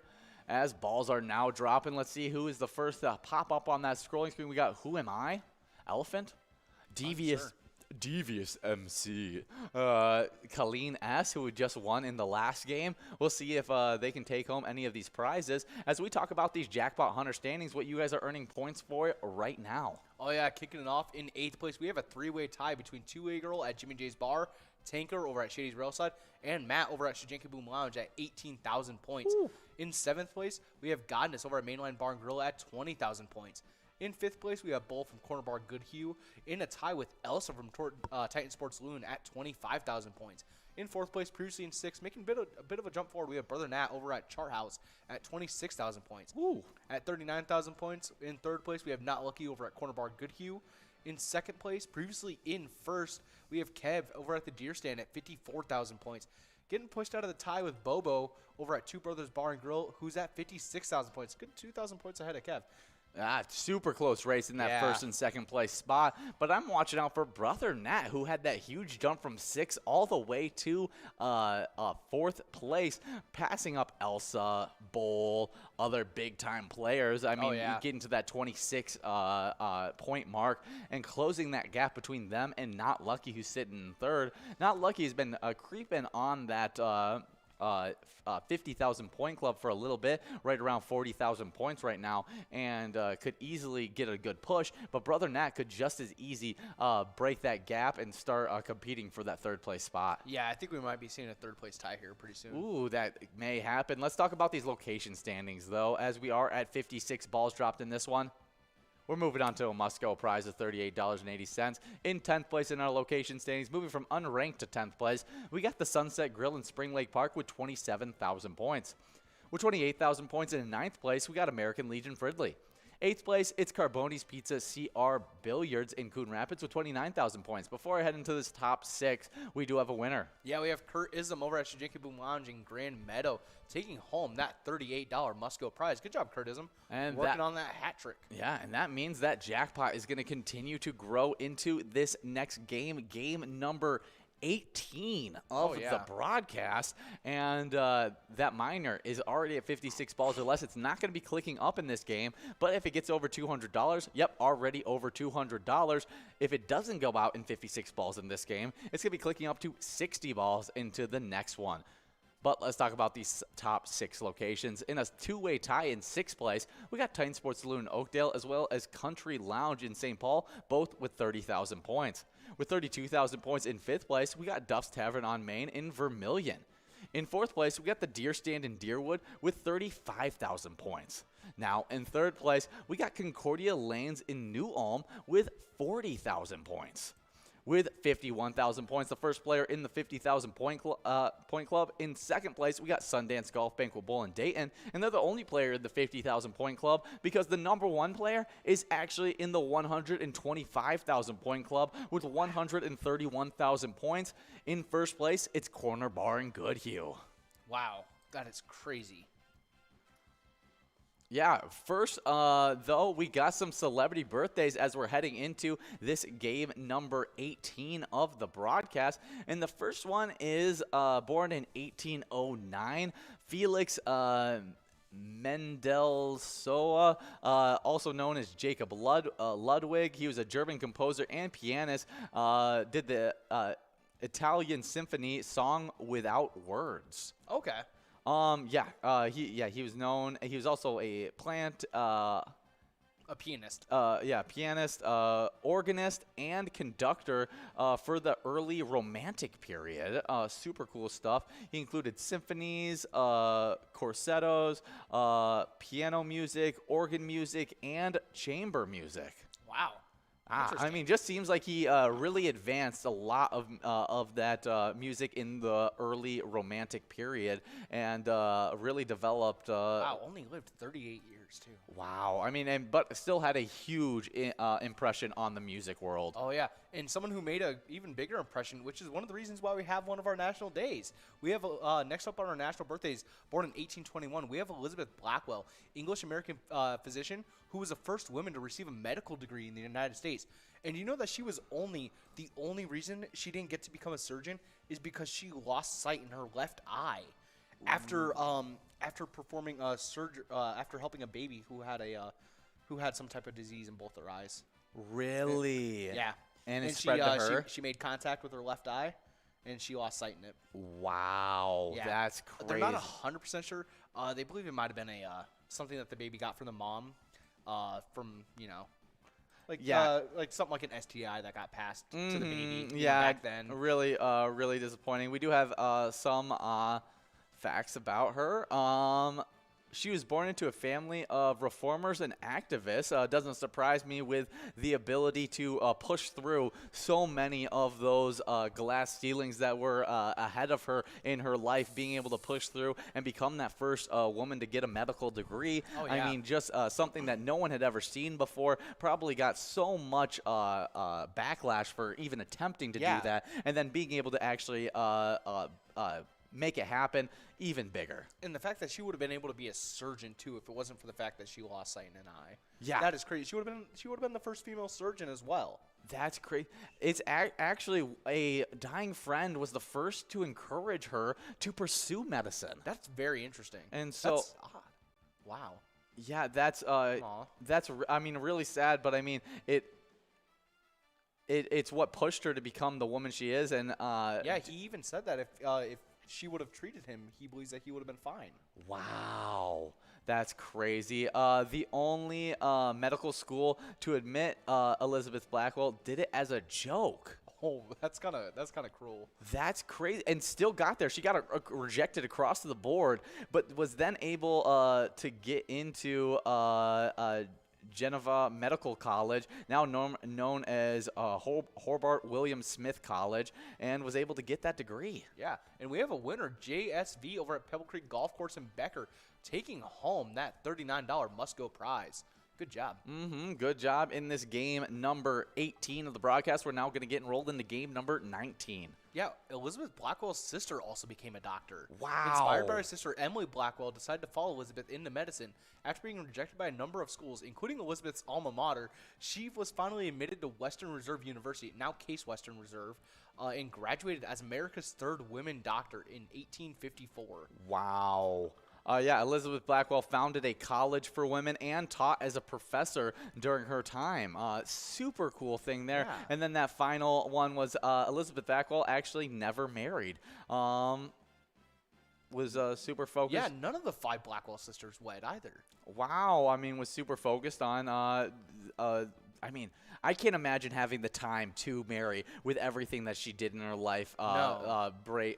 Just groundbreaking stuff that she was able to do. She was too busy. Exactly. Next person could have used some other things to do. Born in 1904, it's Charles Pretty Boy Floyd, an American gangster and FBI's most wanted criminal. Wow. And surprisingly not as pretty as I expected. Oh, no, I'm pretty sure I've seen him in history books and stuff, and he's not. It looks like we already have a tab. Yes, we do. No, he just kind of looks like Jack Dempsey. Oh, that makes a lot of sense. Why? He's Jack Dempsey's dad. Is he? Yeah. No. I didn't even read that. That's crazy. Yeah, see, look, he looks like they look exactly the same. They do. I did not realize that. How did I guess that? I just guessed another criminal. That is crazy. I did not. Yeah, I mean, it makes sense. He also looks like, to me, no, yeah, he was a boxer. Yeah. He reminds me of the guy off of Jupiter's Legacy, Josh Duhamel. Josh Duhamel or something. Yeah. I can see that. I was just thinking of the. Yeah, because he actually dresses up in Jupiter's Legacy in a flashback that he's in like earlier times, and it looks like Pretty Boy Floyd. Yeah. If I can find a picture of it, I want to find it. Okay, it doesn't look like I'm finding one. I originally wanted to say he looked like this guy. Oh, that's funny. But then I chose another Dempsey afterwards. That's so funny. Yeah. Really, really good stuff. He reminds Jordy of the guy off of what's American Horror Stories. Oh, Evan Peters? No, the other one. Here, I'll pull him up. It just. Yeah.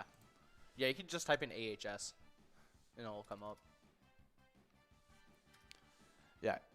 He looks like Finn. This Whitrock? guy. Yeah, this is who she thought he looked like. So basically, just like anyone with like a flat hair top and a jawline. Yeah, that's basically what he looks like. Okay, yeah.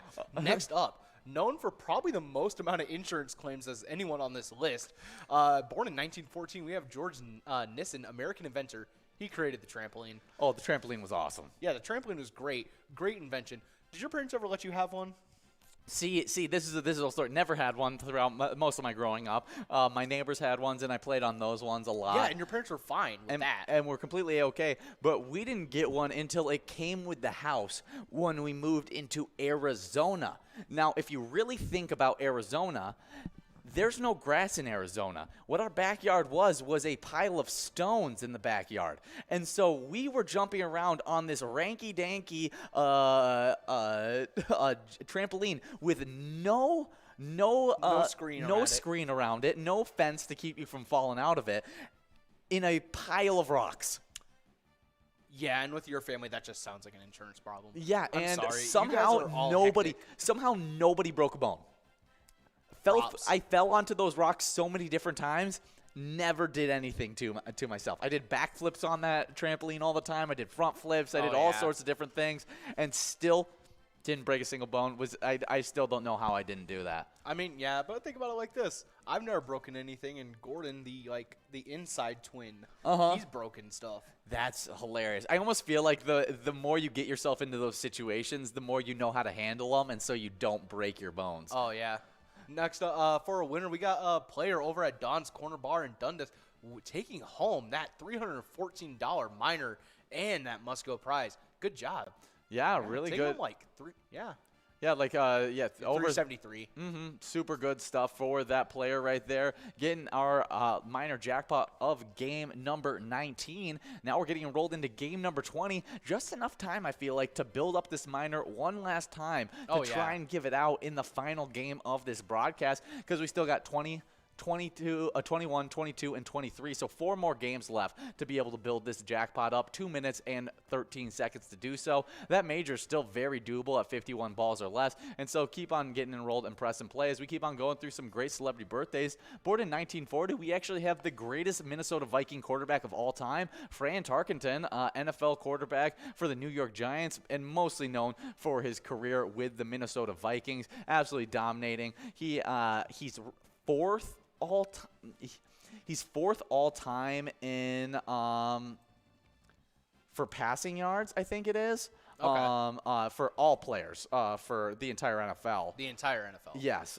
Super talented. So he's fourth all time.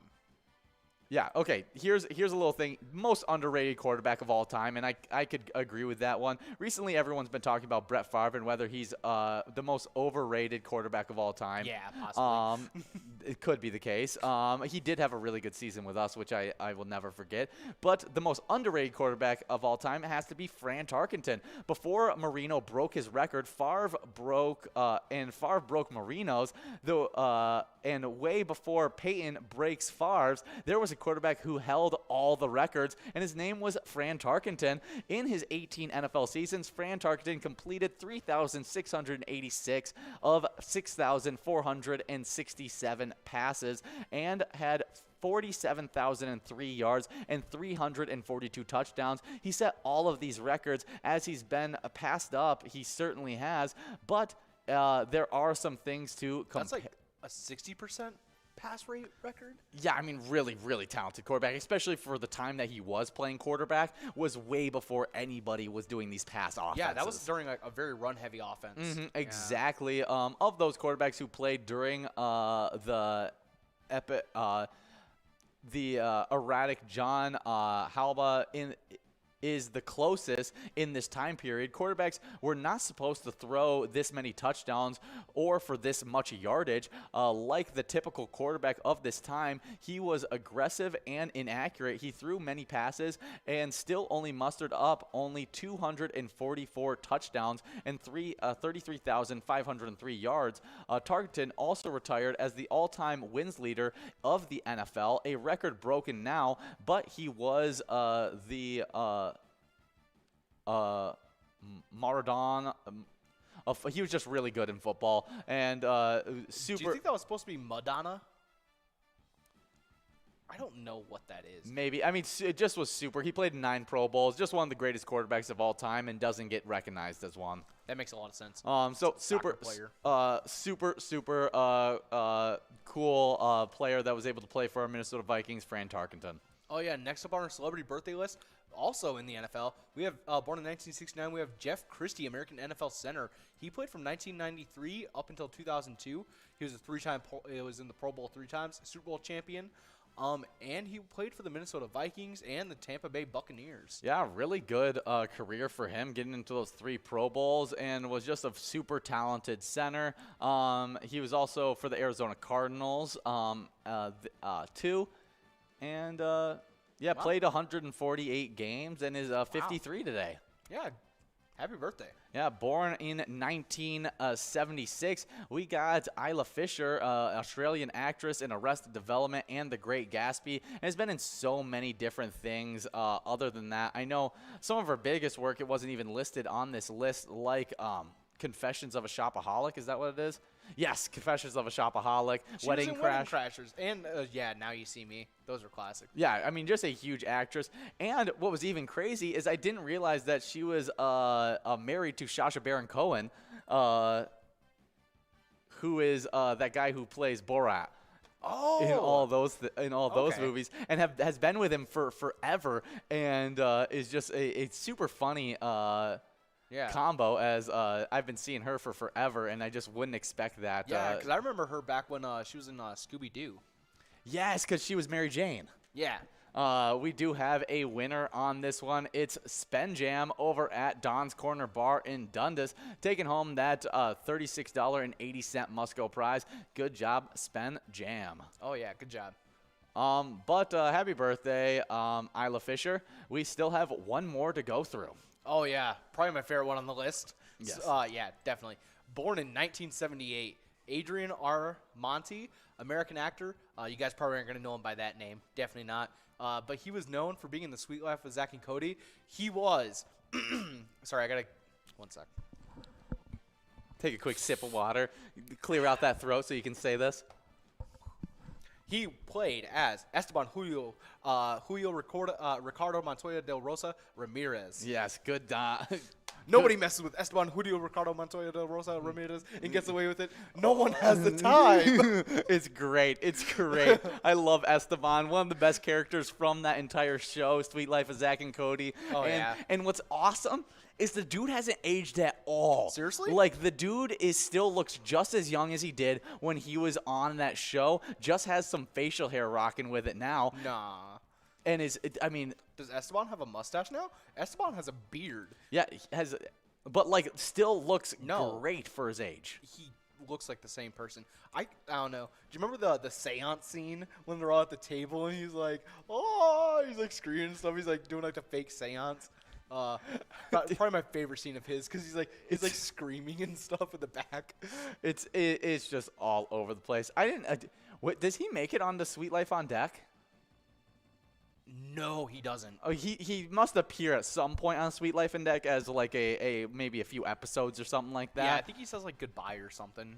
But like I that was a really sad loss for him. I didn't watch a lot of On Deck after the original Sweet Life. I know there was a lot of people that really enjoyed that one. No, I got like to the age where I stopped watching shows like that around that age, and it kind of just like. Because I feel like we're kind of like the same in that aspect. Like a lot of the stuff we kind of like we're like aged out of at the same time. Whereas like for John, there was a couple things where he watched a couple shows that we stopped. He definitely watched like Sweet Life on Deck because he also had like a younger. He was like one of the older siblings too of his so family. He had to watch like that. Yeah, where you were the youngest of your siblings. Yeah, barely. But I mean, I consider you and Gordon as the same age, basically. Yeah. And so you guys were both the youngest, so you guys both grew out of it at the same time. And I watched a lot of Sweet Life on Deck due to the fact that my brothers watched it. Yeah. But like I wasn't nearly as into it as I was. I wasn't paying attention. No. But one of the best movies of Sweet Life is That's So Sweet Life of Hannah Montana. I don't think I've seen that. You haven't? That's iconic. That's like the one mashup I haven't seen. Oh, it was so good when it came out. Hold on. If you can like, yeah, if I could like read what the premise of it is sometime, then I'd probably know what happens in it. Wait. It's where they where Hannah Montana's got the show there. Yes. And then Raven's just staying with her family. Exactly. Yeah, I've seen it. So good. Such a good movie. There was also the one, the Sweet Life on Deck movie with the Wizards of Waverly Place was on it too. That was a really good movie as well. Dang. Yeah, no, there was I feel like I missed some mashups. You missed up on some of the good mashups, that's for sure. Yeah, I did. Me having younger siblings definitely benefited that I was able to watch those amazing mashups. The only mashups that I think I remember the most are all of like the Nickelodeon ones that came out when we were kids. Oh, the Nickelodeons with like the Jimmy Neutron and Fairly Odd Parents. Classic. Oh, even better. Rugrats Go Wild. Classic. That when they meet the wild thornberries. Oh God, I forgot that kid's name. The kid with the that like runs off with the stroller. Yes, does, like, I know. Yes, I know exactly what you're doing. Oh gosh, I had a friend from like childhood, and my mom compares him to him every time because he just like. He was just like a crazy kid, and he never grew out of it, so he just runs around. That makes sense. We do have a little bit of Timberwolves news to head into now, as they are 26-25, having a really good season so far. Jared Vanderbilt scored 18 points against his former team. Torian Prince had 23, and the Minnesota Timberwolves bench led the way in a 130-115 victory over the Denver Nuggets on Tuesday night. Wow. Karl-Anthony Towns had 24 points and 10 rebounds for Minnesota, but the Timberwolves reserves outscored Denver's 48-17 through the first three quarters. Minnesota's second unit took advantage when Denver's Nikola Jokic rested in the first half to take a commanding lead. The Timberwolves wouldn't relinquish. Yeah, I mean, really good stuff. They ended up, wait, before I go over that, we have a Colleen S. getting another win in this over at American Legion Monticello. Good job, Colleen S. taking home $28.40 as that minor jackpot was so close to clicking over $100. Yeah. Should be doing it in this game We're getting into game number 22 of the broadcast. So if we can get it over $100, we'll have a shot at a 56 ball or less final game, which would be huge. If we can get over $200, which would take a lot of enrollment, but, I mean, it's possible. I've seen less crazy things happen. We could get it to 60 balls or less on that final game and maybe give out the minor jackpot on that one. Yeah, hopefully. But we were talking about the great commanding lead that the Timberwolves got. Minnesota used that 26-8 run to cover the end of the first quarter and the beginning of the second, with Prince, Jordan McLaughlin, and Naz Reid contributing off the bench. In all, the Wolves went 25-7 on that run while Jokic was on the bench. Gotta take that time when Jokic is on the bench. When I mean player. The reigning MVP, you gotta take advantage when he's off the bench. It's a lot like when LeBron's off the bench, the bench of the for the Lakers. Yeah, you gotta take advantage of that because once LeBron gets back on the court, he's gonna start picking away at that lead, and so you gotta be at your top play when those star players are off. And I mean, we got the benefit of when our star players were off, our backups were playing some top-tier basketball. Oh, yeah. Like Torian Prince scoring that 23 points, but Jared Vanderbilt's 18 actually probably meant more, as he is that defensive first player and just kind of came out and started taking over on that offensive end, making it super easy for our other teammates. Oh, yeah. And tonight, the Timberwolves are playing against the Pistons at 6. So, right once we get out. Yeah, only in like 10 minutes from now. Yeah, so 10 minutes from now, check out the Timberwolves play. Yeah, watch them womp on the Pistons. Yeah, I'm hoping that they can get the win on that one.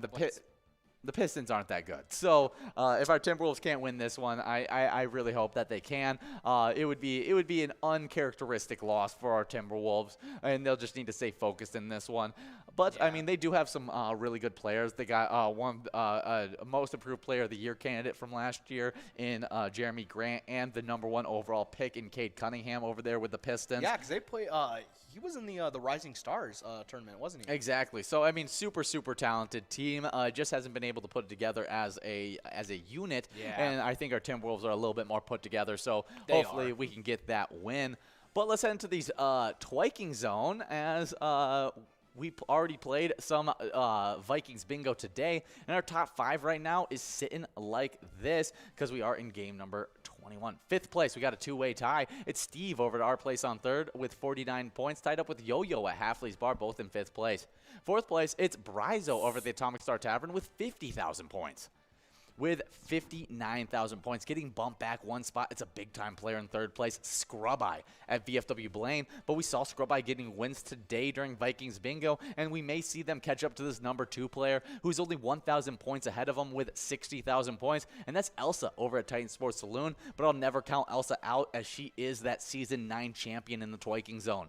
But the #1 player, he's been solid there and even got wins today to extend his lead, and that's Loser Dave over at VFW Spring Lake Park with 63,000 points. Wow. Do you think he'll change his name to Winner Dave if he wins the standings? No. It's all part of the scheme. You keep Loser in the name so that it's reverse psychology. Yeah. I let them know the secret that that's the trick to winning is have Loser in your name. But it's the right spelling. Yeah, they'll figure it out. Yeah, they just started talking about that kind of stuff in Luckology when I was leaving in school, and so I'm not surprised that they really went in depth with it in your schooling. Yeah, they went a little too far. I was kind of bored. I almost fell asleep. You're like, how far can you go with this name thing? Do you know how many different ways there are to spell loser? And I had to remember them all. We were talking about, we talked about the Twiking Zone top 5 players. Let's talk about the Twiking Zone top 5 locations. Oh, yeah. Kicking it off in 5th place, we got Corner Bar Goodhue at 62,000 points. Ooh. At 69,000 points, in 4th place, we got Corky's Bar South Haven. In 3rd place, we have American Legion Fridley at 83,000 points. Now, here's where we start getting into the fun stuff, into the 100,000 point club. In 2nd place, we have our place on 3rd in Faribault at 106,000 points. In 1st place, we got VFW Spring Lake Park at 183,000 points. Rather commanding lead. Hopefully our place on 3rd can start catching up.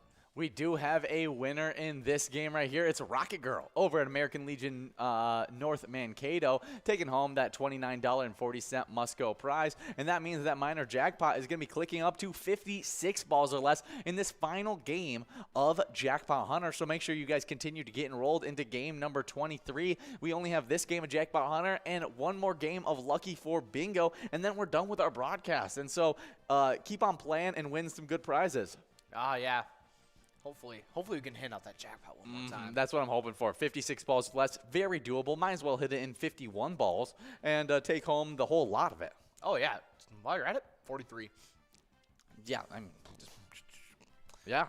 So we do have some best Minnesota fun facts, and these are the new section that is replacing the roadside attractions. Okay. As we have now went through the main roadside attractions. All right. And now we get to know you get to learn a little bit more about Minnesota. Yeah, I get to know the fun facts, so now my head will be even fuller. Yeah. This is great. So on the list of best Minnesota fun facts, first up for now, we have Minnesota produces more turkeys each year than there are people in California. And that includes a decent chunk of my family, so wow. That is, it's pretty impressive. Like, I mean, send the turkeys. Send the turkeys. We can take California so easy. Well, wait till you hear about the boat fact. We got land and water.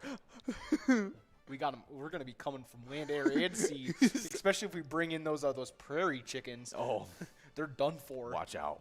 No, no, these are super fun facts, and I just can't believe that there's more turkeys produced there than there are people in California. Yeah, considering that there's not more. Oh, and there totally is sea too, because there's this whole fish fact that's a part of Minnesota too. So we're gonna have them land, air, and sea.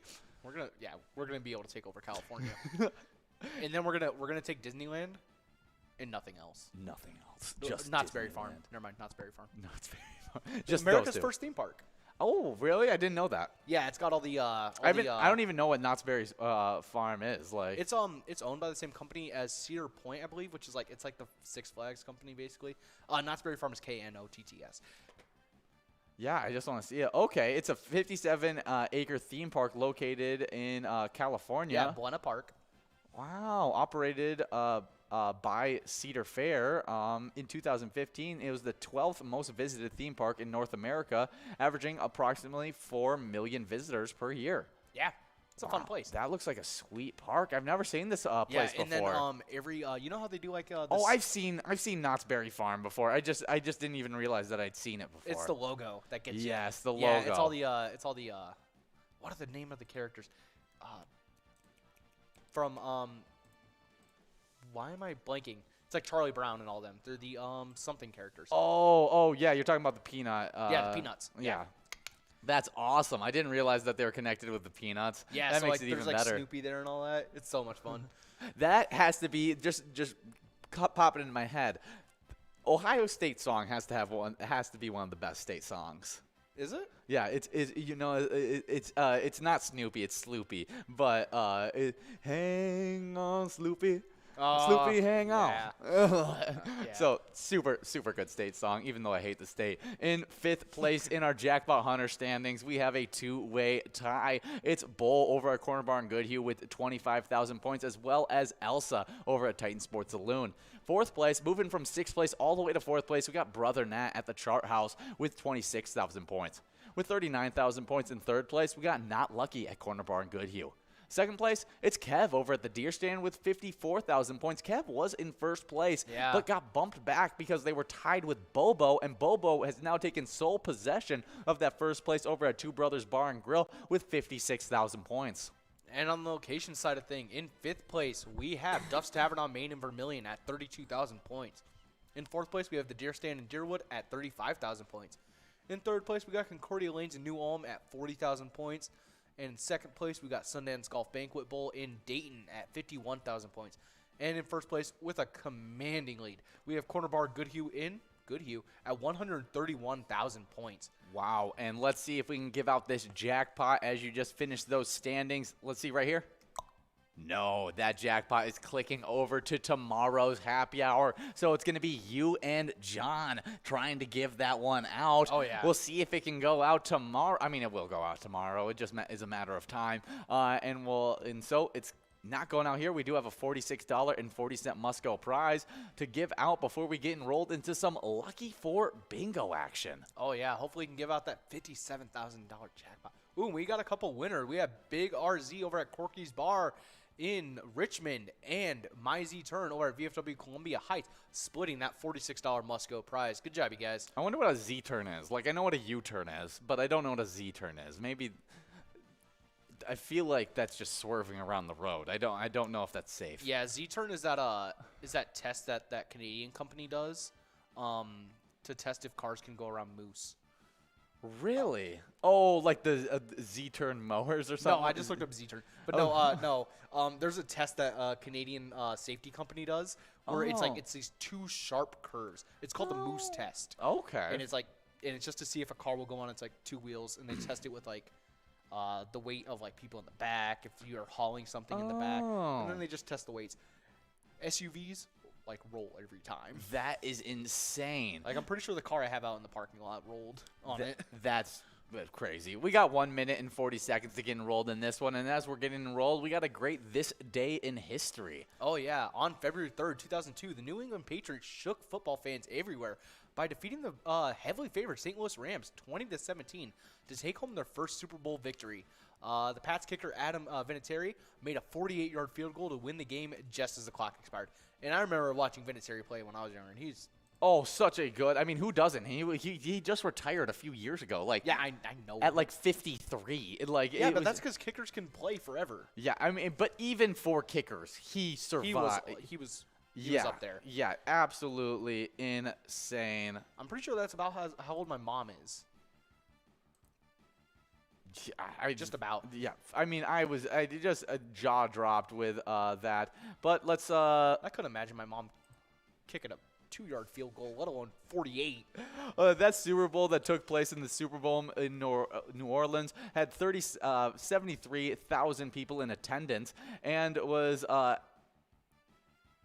we don't want to subscribe to History Channel. No, and was actually the first Super Bowl for the legendary Tom Brady, which was super huge. Yeah, because he was just a backup.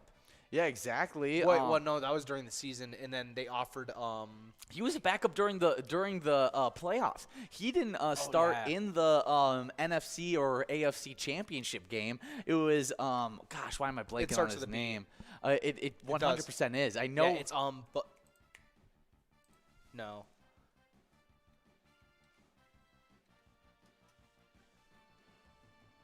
Gosh, it's going to take me a while to get that. So we're not going to pull it up. But, I mean, one of Tom Brady's first Super Bowls. Now he's retiring and has just been the iconic player for so many years. You can look it up while I talk about our charity spotlight of the broadcast. And that is American Legion Post 164 Stewartville. Their mission is to honor the dead by helping the living through veteran service, community service, national security, and a strong national defense. If you want to help out this charity, head over to Stewartville Legion Post. They're home of the #1 player, Bam Bam. Ooh. Nice. And it looks like we're going to have to click over to that $11 must-go prize. Did you figure out who? Yeah, Bledsoe. Yes, it was, Bledsoe. Yeah. Even I knew.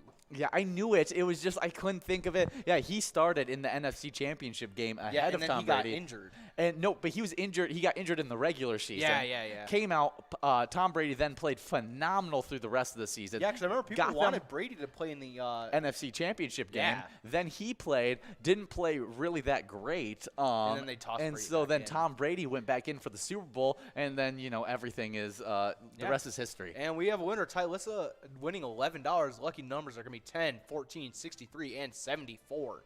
Good job, Ty Lisa, and we are now getting enrolled into some Skull Bingo with over with like $49,000 on the line. Oh, yeah. And so get enrolled, press play, and remember, when you play Pilot games, your community wins. Take care. It's like they're tied now. Also with Yo-Yo over at Halfley's Bar. But we also have Brizo at the Atomic Star Tavern in 4th with 49,000. 3rd place, we've got Elsa at Titan Sports Saloon with 54,000.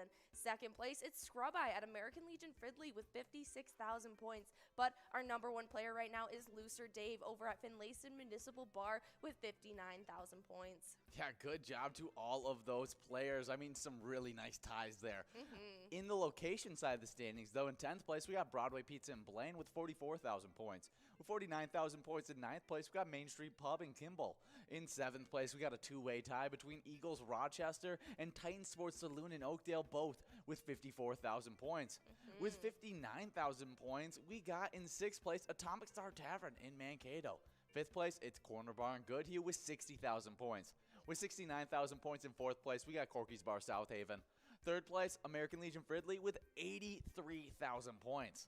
Now, with 98,000 points, super close to getting to that 100,000 point club, it's our place in 3rd and Faribault in 2nd place. But the #1 location, they've been in the 100,000 point club, and they already have 172,000 points, and that location is VFW Spring Lake Park. Absolutely. We play this Vikings Bingo every single day from 12 to 1 for you guys, so make sure you guys are coming out and having some fun.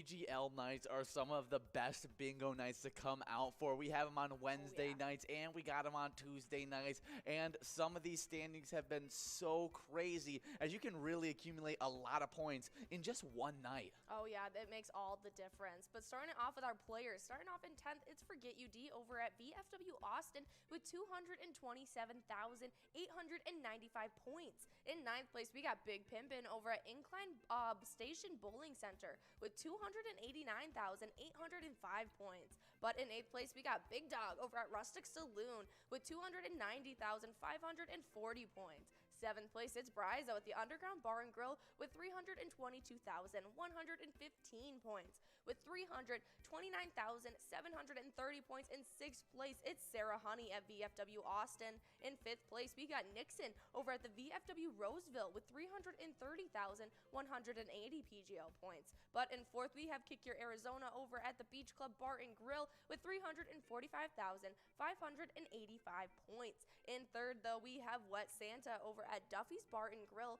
with 356,850 points. 2nd place, Keith over at Billy's Rockford with 410,680 points. But our number one player in PGL right now is Bam Bam over at Stewartville Legion Post with 443,650 points. Man, those players have been killing it, but we got some locations that really have been getting after, as we have 7 locations in the 1 million point club.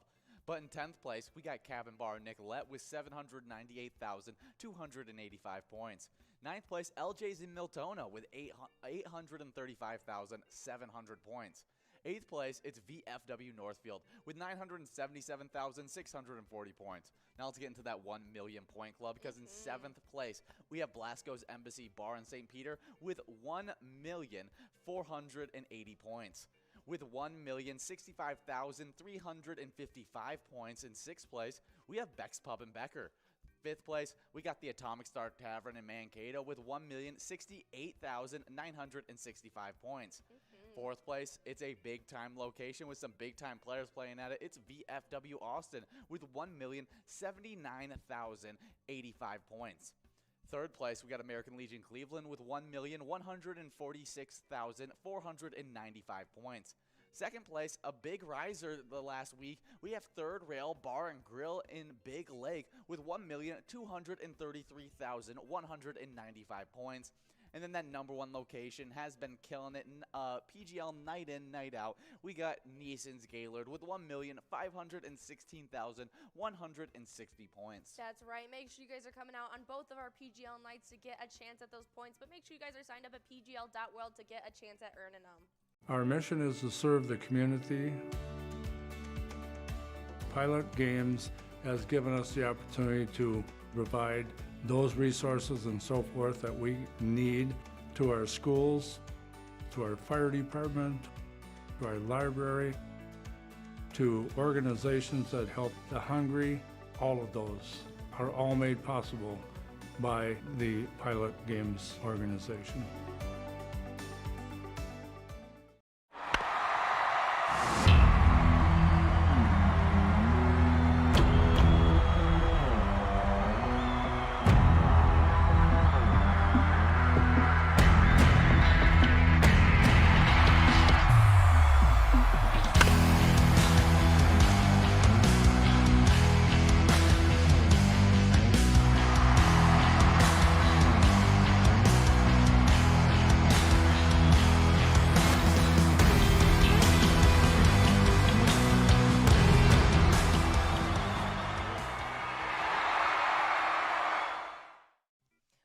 Playing our jackpot hunter, especially with those new rules. We've been averaging 3 to 4 jackpots per broadcast. It's been a ton of fun, and that means these players have been accumulating points like crazy. They really have. And in 10th place, we have Keith over at Billy's Rockford with 16,000 points. With 18,000 points, we actually have a 3-way tie between 2A Girl over at Jimmy G's Bar, Tanker over at Shady's Railside, and Matt over at Shajank Boom Lounge, all tied up in 8th place.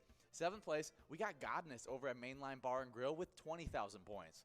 With 23,000 points, we have the number 6 player, Brother Nat, over at CW's Bar and Grill. 5th place, it's Bowl over at Corner Bar and Goodhue with 24,000 points. with 25,000 points. The first player in that 25,000 point club. In fourth place is Elsa over at Titan Sports Saloon. That number 3 player, it's not Lucky at Corner Bar and Goodhue with 39,000 points.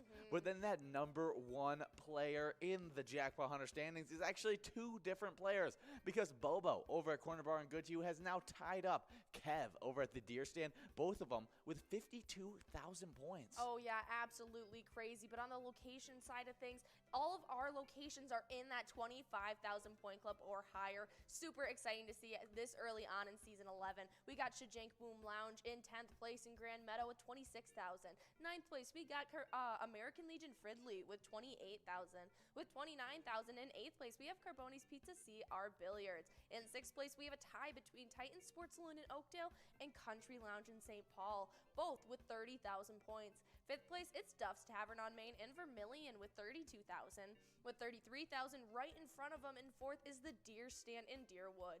3rd place, it's Concordia Lanes in New Ulm with 34,000 points. In 2nd place, though, jumping up into that 50,000 point club, it's that Sundance Golf Banquet Bowl in Dayton, now with 51,000 points. But that number 1 location is skyrocketing above the rest. Corner Bar Goodhue reigning in first with 127,000 points. Oh yeah, well, keep on accumulating those points, locations, and players by playing that Jackpot Hunter $1 edition from 4 all the way till 6. Absolutely.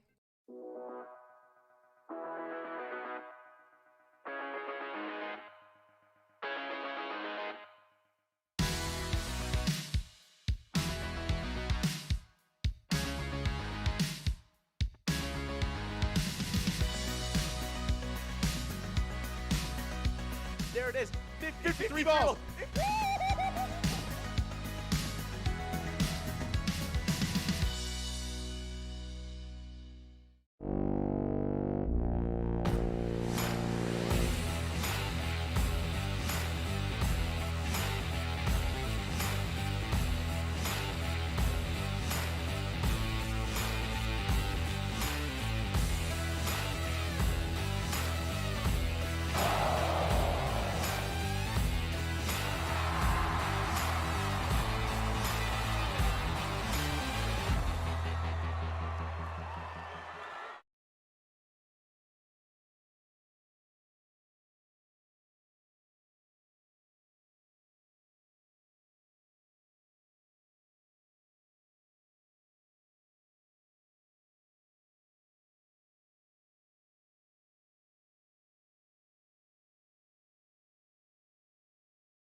We're at the Ledge Amphitheater in White Park, Minnesota.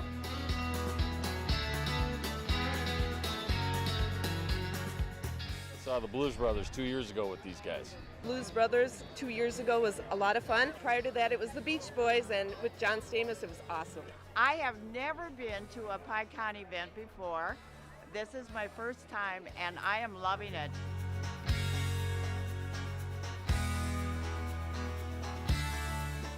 Yeah, this is incredible. We pulled in, parked, got some free beers, amazing free food. Famous Days!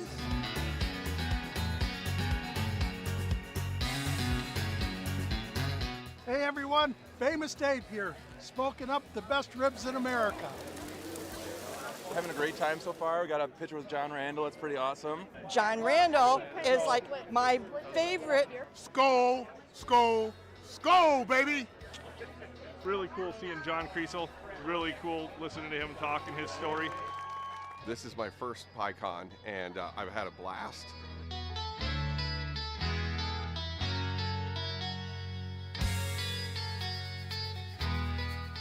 Willie is my favorite. I'm excited for Willie Nelson. I grew up listening to Willie Nelson my whole life. Willie Nelson. Willie Nelson. Have a really nice day!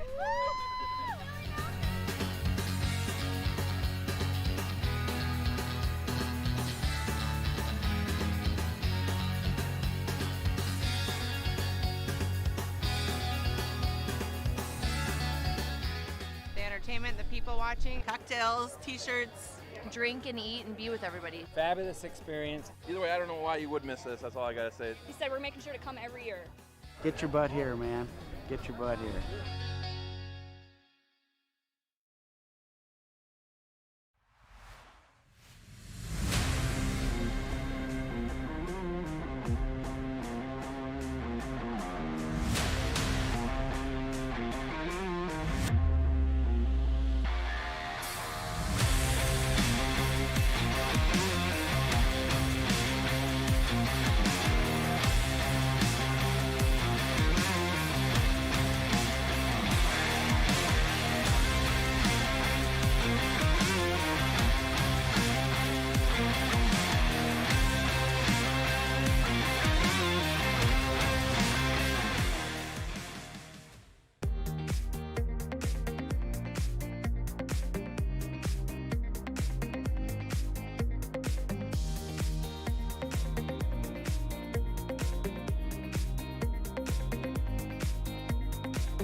guys, and some of the best parts of doing what we do is giving out those giant jackpots that we give out on a pretty regular basis. On an everyday basis. Yeah, I mean, we've given out 17 for the rolling week, 55 for season 11 already, just at the end of this weekend. And we gave out a bunch of jackpots this weekend. I think it was 7 in total. Wow. Yeah, it was a lot of fun. Oh, yeah, we love it. And I love that they've been adding to that total jackpot score. But starting it off on Friday, we had Huntley over at Clay's taking home $938.35.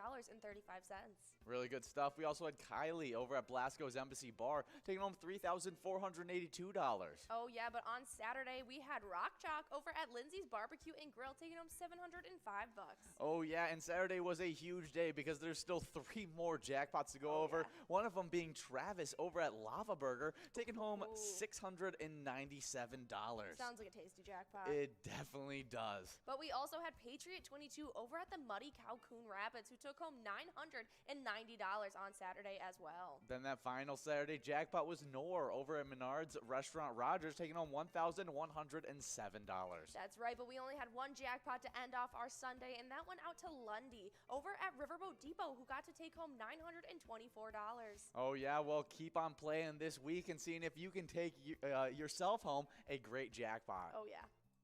Hey guys, and we love playing Vikings Bingo, but you combine Vikings Bingo with Twins Bingo, and you get the Twiking Zone. And we've had some tight-knit races in this Twiking Zone. You want to hit that player standings first? Oh, I'd love to. Starting off in 10th place, we got Bobo over at the Corner Bar Goodhue with 32,000 points. Next up in 9th, we got Pooba over at Meister's Bar and Grill with 36,000. 8th place, though, is Broadway over at Broadway Pizza Blaine with 42,000 points. With 48,000 points in 7th place, it's Simbob over at Corky's Bar South Haven. 6th place, it's Steve at our place on 3rd with 48,000 as well. Looks like they're tied now, also with Yo-Yo over at Halfley's Bar. But we also have Brizo at the Atomic Star Tavern in 4th with 49,000. 3rd place, we've got Elsa at Titan Sports Saloon with 54,000. 2nd place, it's Scrub Eye at American Legion Fridley with 56,000 points. But our number 1 player right now is Looser Dave over at Finlayson Municipal Bar with 59,000 points. Yeah, good job to all of those players. I mean, some really nice ties there. In the location side of the standings, though, in 10th place, we got Broadway Pizza in Blaine with 44,000 points. With 49,000 points in 9th place, we got Main Street Pub in Kimball. In 7th place, we got a 2-way tie between Eagles Rochester and Titan Sports Saloon in Oakdale, both with 54,000 points. With 59,000 points, we got in 6th place Atomic Star Tavern in Mankato. 5th place, it's Corner Bar and Goodhue with 60,000 points. With 69,000 points in 4th place, we got Corky's Bar South Haven. 3rd place, American Legion Fridley with 83,000 points. Now, with 98,000 points, super close to getting to that 100,000 point club, it's our place in 3rd and Faribault in 2nd place. But the number 1 location, they've been in the 100,000 point club, and they already have 172,000 points, and that location is VFW Spring Lake Park. Absolutely. We play this Vikings Bingo every single day from 12 to 1 for you guys, so make sure you guys are coming out and having some fun.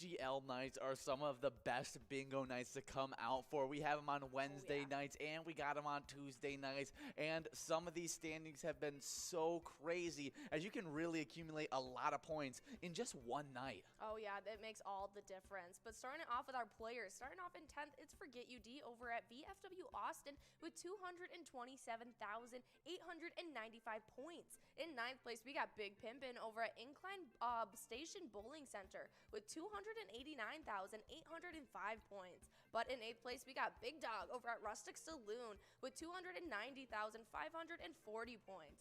7th place, it's Brizo at the Underground Bar and Grill with 322,115 points. with 329,730 points. In 6th place, it's Sarah Honey at VFW Austin. In 5th place, we got Nixon over at the VFW Roseville with 330,180 PGL points. But in 4th, we have Kick Your Arizona over at the Beach Club Bar and Grill with 345,585 points. In 3rd, though, we have Wet Santa over at Duffy's Bar and Grill with 356,850 points. 2nd place, Keith over at Billy's Rockford with 410,680 points. But our number 1 player in PGL right now is Bam Bam over at Stewartville Legion Post with 443,650 points. Man, those players have been killing it, but we got some locations that really have been getting after, as we have 7 locations in the 1 million point club. But in 10th place, we got Cabin Bar Nicolette with 798,285 points. 9th place, LJ's in Miltona with 835,700 points. 8th place, it's VFW Northfield with 977,640 points. Now let's get into that 1 million point club, because in 7th place, we have Blasco's Embassy Bar in St. Peter with 1,480 points. With 1,065,355 points. In 6th place, we have Beck's Pub in Becker. 5th place, we got the Atomic Star Tavern in Mankato with 1,068,965 points. 4th place, it's a big-time location with some big-time players playing at it. It's VFW Austin with 1,079,085 points. 3rd place, we got American Legion Cleveland with 1,146,495 points. 2nd place, a big riser the last week, we have 3rd Rail Bar and Grill in Big Lake with 1,233,195 points. And then that number 1 location has been killing it in PGL night in, night out. We got Neeson's Gaylord with 1,516,160 points. That's right. Make sure you guys are coming out on both of our PGL nights to get a chance at those points. But make sure you guys are signed up at pgl.world to get a chance at earning them. Our mission is to serve the community. Pilot Games has given us the opportunity to provide those resources and so forth that we need to our schools, to our fire department, to our library, to organizations that help the hungry. All of those are all made possible by the Pilot Games organization.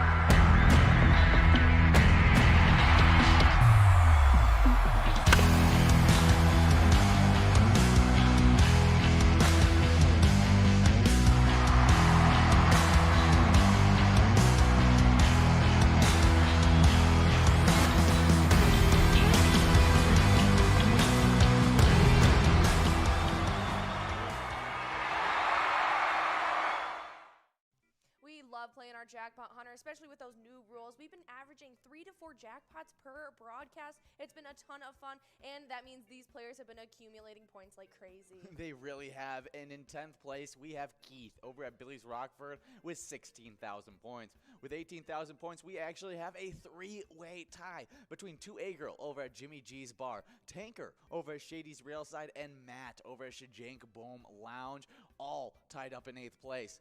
7th place, we got Godness over at Mainline Bar and Grill with 20,000 points. With 23,000 points, we have the number 6 player, Brother Nat, over at CW's Bar and Grill.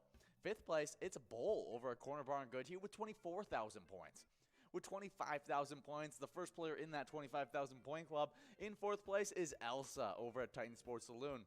That number 3 player, it's Not Lucky at Corner Bar and Goodhue with 39,000 points. But then that number 1 player in the Jackpot Hunter standings is actually 2 different players, because Bobo over at Corner Bar and Goodhue has now tied up Kev over at the Deer Stand, both of them with 52,000 points. Oh yeah, absolutely crazy. But on the location side of things, all of our locations are in that 25,000 point club or higher. Super exciting to see it this early on in season 11. We got Shajank Jank Boom Lounge in 10th place in Grand Meadow with 26,000.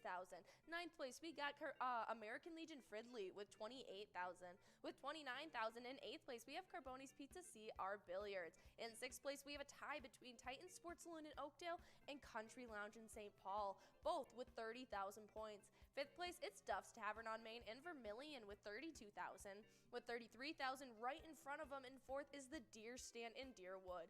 3rd place, it's Concordia Lanes in New Ulm with 34,000 points. In 2nd place, though, jumping up into that 50,000 point club, it's that Sundance Golf Banquet Bowl in Dayton, now with 51,000 points. But that number 1 location is skyrocketing above the rest.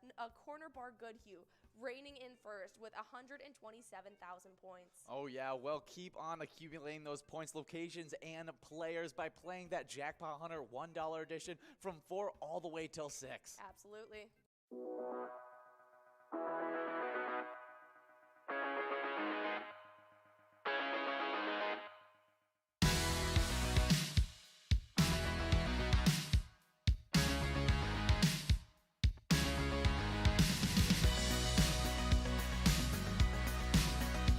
There it is, 53 balls.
We're at the Ledge Amphitheater in White Park, Minnesota.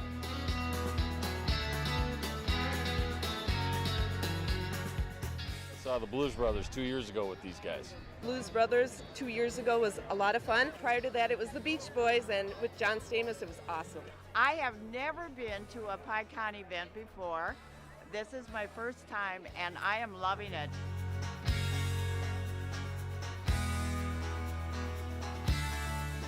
Yeah, this is incredible. We pulled in, parked, got some free beers, amazing free food. Famous Days!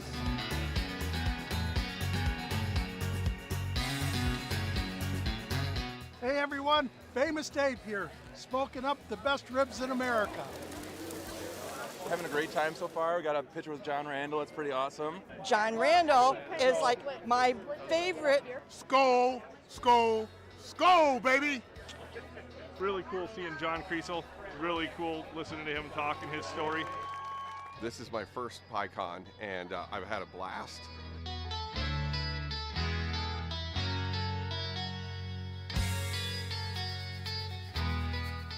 Willie is my favorite. I'm excited for Willie Nelson. I grew up listening to Willie Nelson my whole life. Willie Nelson. Willie Nelson. Have a really nice day!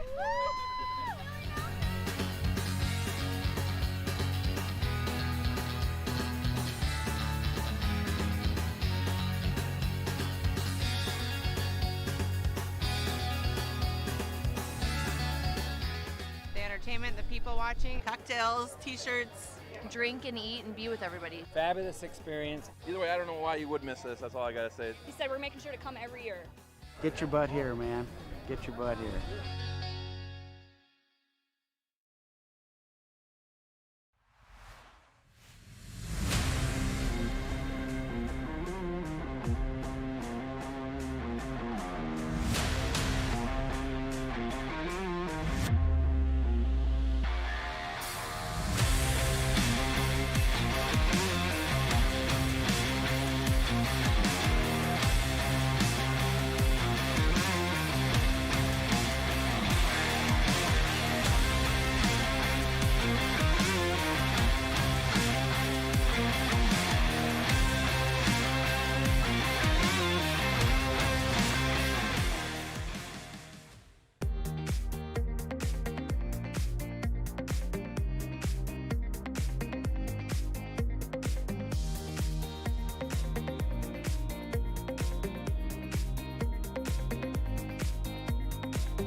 Hey guys, and some of the best parts of doing what we do is giving out those giant jackpots Oh, yeah. that we give out on a pretty regular basis. On an everyday basis. Yeah, I mean, we've given out 17 for the rolling week, 55 for season 11 already, just at the end of this weekend. And we gave out a bunch of jackpots this weekend. I think it was 7 in total. Wow. Yeah, it was a lot of fun. Oh, yeah, we love it, and I love that they've been adding to that total jackpot score. But starting it off on Friday, we had Huntley over at Clay's taking home $938.35. Really good stuff. We also had Kylie over at Blasco's Embassy Bar taking home $3,482. Oh, yeah, but on Saturday, we had Rock Chalk over at Lindsay's Barbecue and Grill taking home $705. Oh, yeah, and Saturday was a huge day because there's still 3 more jackpots to go over. One of them being Travis over at Lava Burger taking home $697. Sounds like a tasty jackpot. It definitely does. But we also had Patriot 22 over at the Muddy Cow Coon Rapids, who took home $990 on Saturday as well. Then that final Saturday jackpot was Nor over at Menard's Restaurant Rogers taking home $1,107. That's right, but we only had one jackpot to end off our Sunday, and that went out to Lundy over at Riverboat Depot, who got to take home $924. Oh, yeah, well, keep on playing this week and seeing if you can take yourself home a great jackpot. Oh, yeah. Hey guys, and we love playing Vikings Bingo, but you combine Vikings Bingo with Twins Bingo, and you get the Twiking Zone. And we've had some tight-knit races in this Twiking Zone. You want to hit that player standings first? Oh, I'd love to. Starting off in 10th place, we got Bobo over at the Corner Bar Goodhue with 32,000 points. Next up in 9th, we got Pooba over at Meister's Bar and Grill with 36,000. 8th place, though, is Rodway over at Broadway Pizza Blaine with 42,000 points. With 48,000 points in 7th place, it's Simbob over at Corky's Bar South Haven. 6th place, it's Steve at our place on 3rd with 48,000 as well. Looks like they're tied now, also with Yo-Yo over at Halfley's Bar. But we also have Brizo at the Atomic Star Tavern in 4th with 49,000. 3rd place, we've got Elsa at Titan Sports Saloon with 54,000. 2nd place, it's Scrub Eye at American Legion Fridley with 56,000 points. But our number 1 player right now is Looser Dave over at Finlayson Municipal Bar with 59,000 points. Yeah, good job to all of those players. I mean, some really nice ties there.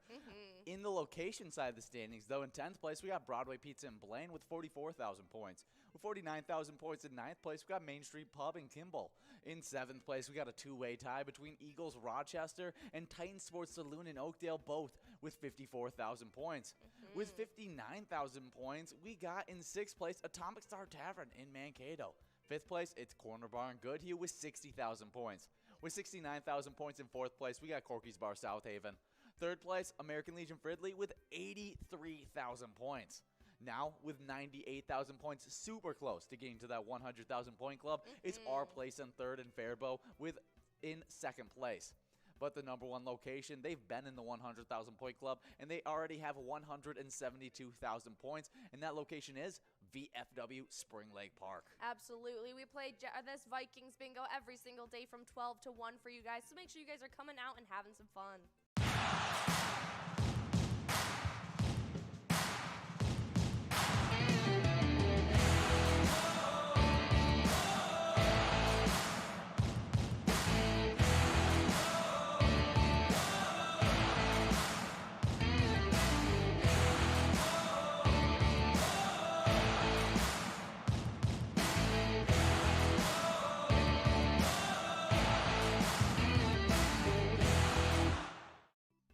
PGL nights are some of the best bingo nights to come out for. We have them on Wednesday nights, and we got them on Tuesday nights. And some of these standings have been so crazy, as you can really accumulate a lot of points in just one night. Oh, yeah, that makes all the difference. But starting it off with our players, starting off in 10th, it's Forget UD over at VFW Austin with 227,895 points. In 9th place, we got Big Pimpin' over at Incline Station Bowling Center with 289,805 points. But in 8th place, we got Big Dog over at Rustic Saloon with 290,540 points. 7th place, it's Brizo at the Underground Bar and Grill with 322,115 points. with 329,730 points. In 6th place, it's Sarah Honey at VFW Austin. In 5th place, we got Nixon over at the VFW Roseville with 330,180 PGL points. But in 4th, we have Kick Your Arizona over at the Beach Club Bar and Grill with 345,585 points. In 3rd, though, we have Wet Santa over at Duffy's Bar and Grill with 356,850 points. 2nd place, Keith over at Billy's Rockford with 410,680 points. But our number 1 player in PGL right now is Bam Bam over at Stewartville Legion Post with 443,650 points. Man, those players have been killing it, but we got some locations that really have been getting after, as we have 7 locations in the 1 million point club. But in 10th place, we got Cabin Bar Nicolette with 798,285 points. 9th place, LJ's in Miltona with 835,700 points. 8th place, it's VFW Northfield with 977,640 points. Now let's get into that 1 million point club, because in 7th place, we have Blasco's Embassy Bar in St. Peter with 1,480 points. With 1,065,355 points. In 6th place, we have Beck's Pub in Becker. 5th place, we got the Atomic Star Tavern in Mankato with 1,068,965 points. 4th place, it's a big-time location with some big-time players playing at it. It's VFW Austin with 1,079,085 points. 3rd place, we got American Legion Cleveland with 1,146,495 points. 2nd place, a big riser the last week, we have 3rd Rail Bar and Grill in Big Lake with 1,233,195 points. And then that number 1 location has been killing it in PGL night in, night out. We got Neeson's Gaylord with 1,516,160 points. That's right. Make sure you guys are coming out on both of our PGL nights to get a chance at those points. But make sure you guys are signed up at pgl.world to get a chance at earning them. Our mission is to serve the community. Pilot Games has given us the opportunity to provide those resources and so forth that we need to our schools, to our fire department, to our library, to organizations that help the hungry. All of those are all made possible by the Pilot Games organization.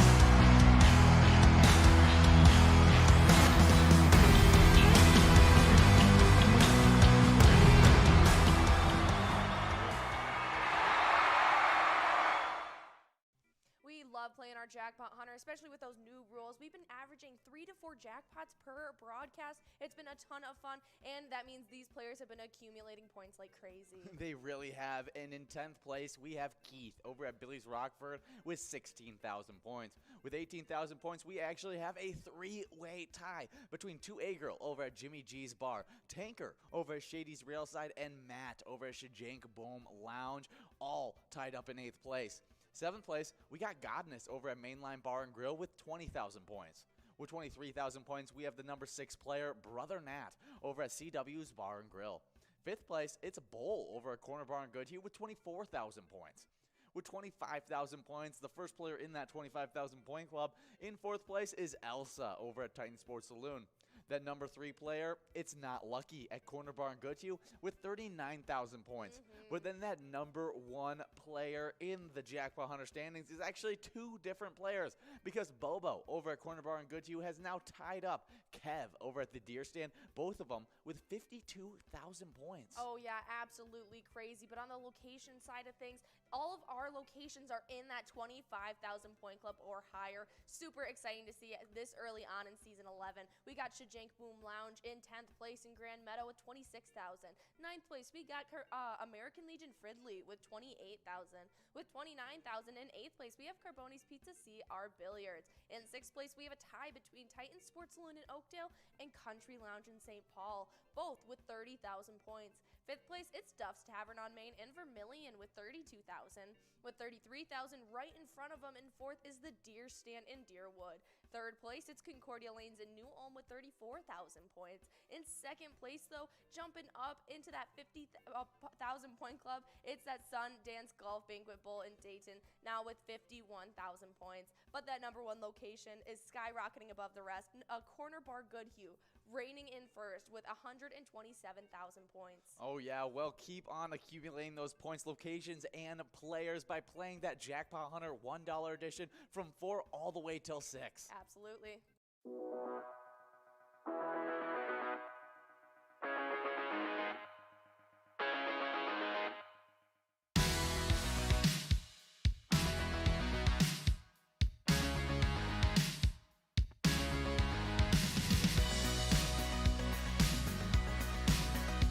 There it is, 53 balls.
We're at the Ledge Amphitheater in White Park, Minnesota.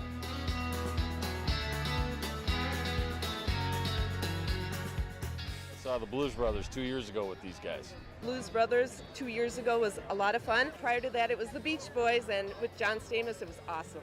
I have never been to a PyCon event before. This is my first time, and I am loving it.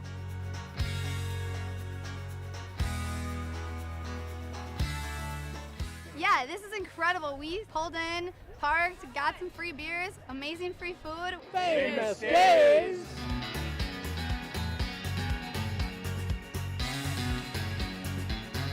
Hey everyone, Famous Dave here, smoking up the best ribs in America. Having a great time so far. We got a picture with John Randall. It's pretty awesome. John Randall is like my favorite. Skol, skol, skol, baby! Really cool seeing John Creasel. Really cool listening to him talk and his story. This is my first PyCon, and I've had a blast.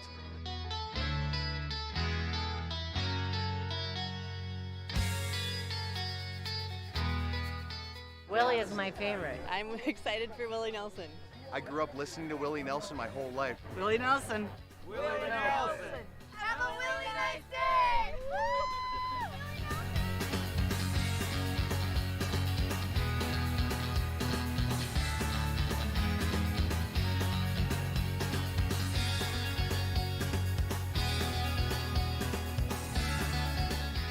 The entertainment, the people watching, cocktails, t-shirts.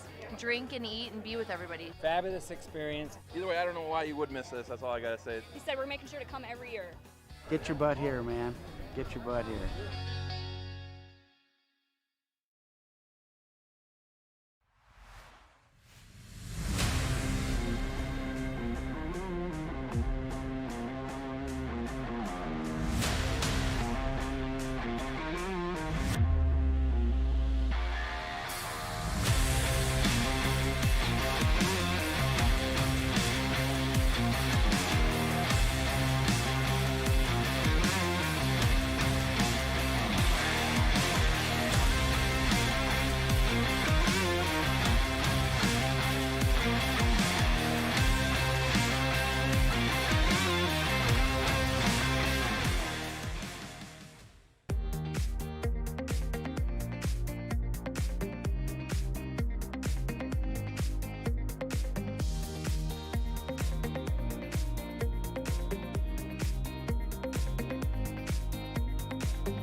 Hey guys, and some of the best parts of doing what we do is giving out those giant jackpots Oh, yeah. that we give out on a pretty regular basis. On an everyday basis. Yeah, I mean, we've given out 17 for the rolling week, 55 for season 11 already, just at the end of this weekend.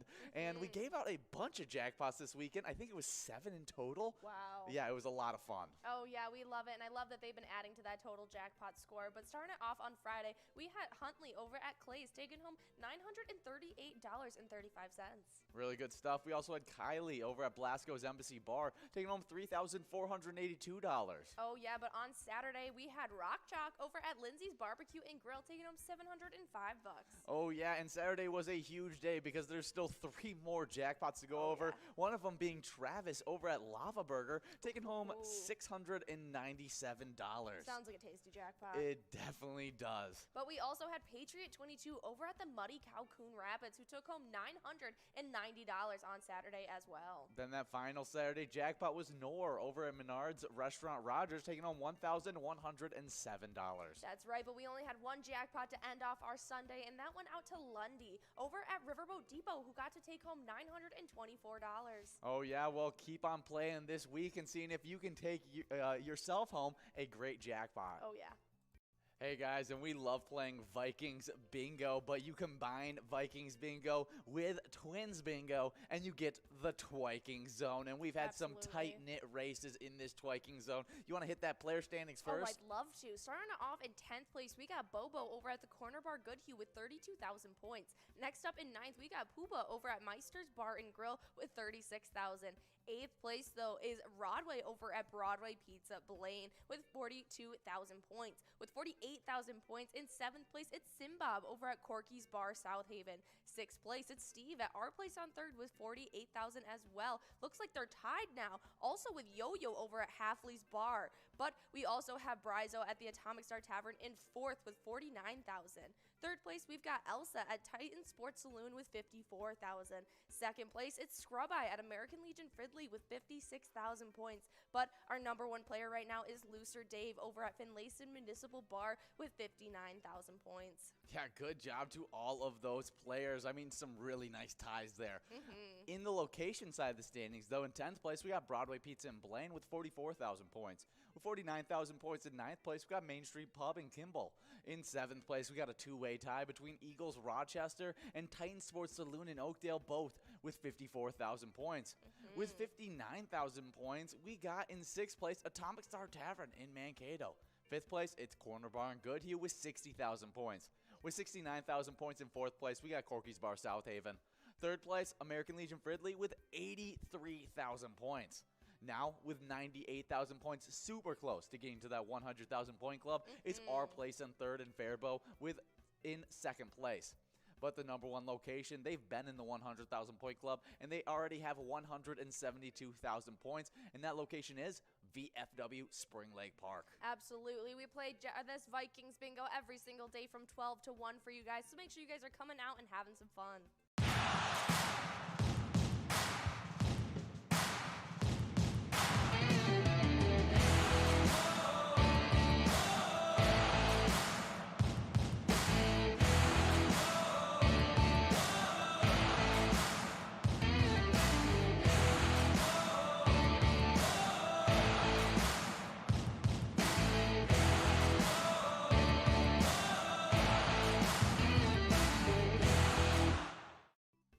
PGL nights are some of the best bingo nights to come out for. We have them on Wednesday nights, and we got them on Tuesday nights, and some of these standings have been so crazy as you can really accumulate a lot of points in just one night. Oh yeah, that makes all the difference. But starting it off with our players, starting off in 10th, it's Forget You D over at VFW Austin with 227,895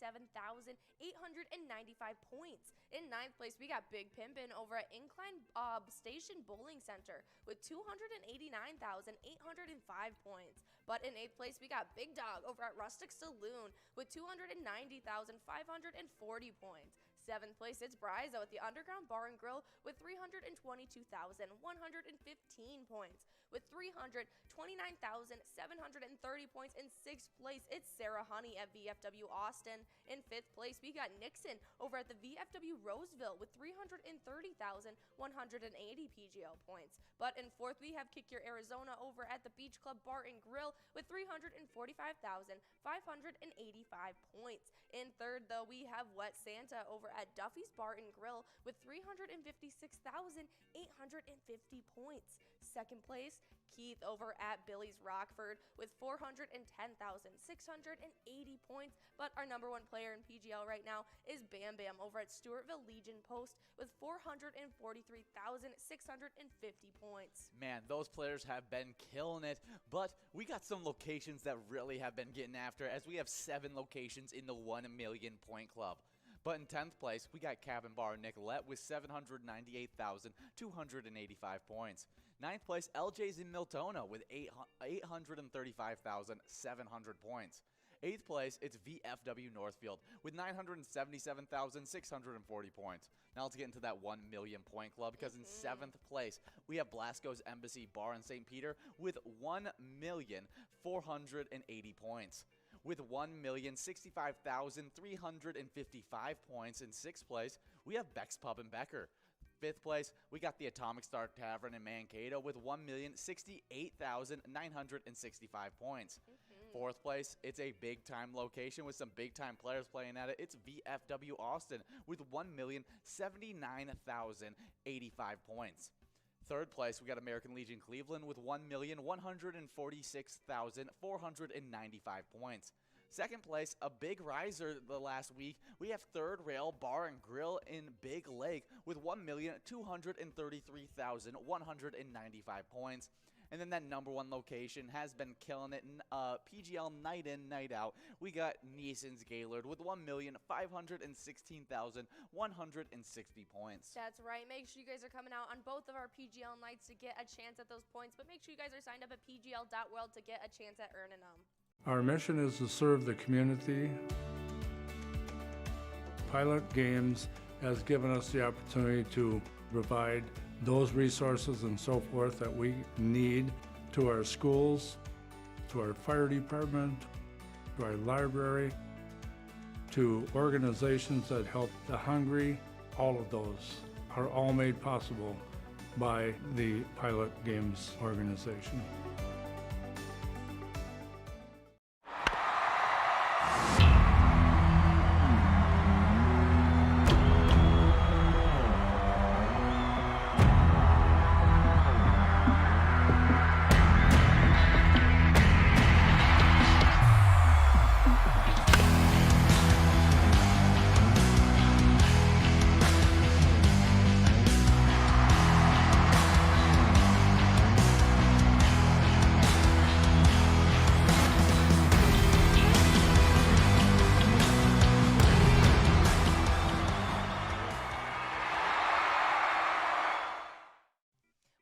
Playing our Jackpot Hunter, especially with those new rules. We've been averaging 3 to 4 jackpots per broadcast. It's been a ton of fun, and that means these players have been accumulating points like crazy. They really have. And in 10th place, we have Keith over at Billy's Rockford with 16,000 points. With 18,000 points, we actually have a 3-way tie between 2A Girl over at Jimmy G's Bar, Tanker over at Shady's Railside, and Matt over at Shajank Boom Lounge, all tied up in 8th place. 7th place, we got Godness over at Mainline Bar and Grill with 20,000 points. With 23,000 points, we have the number 6 player, Brother Nat, over at CW's Bar and Grill. 5th place, it's Bowl over at Corner Bar and Goodhue with 24,000 points. With 25,000 points, the first player in that 25,000 point club. In 4th place is Elsa over at Titan Sports Saloon. That number 3 player, it's Not Lucky at Corner Bar and Goodhue with 39,000 points. But then that number 1 player in the Jackpot Hunter standings is actually 2 different players, because Bobo over at Corner Bar and Goodhue has now tied up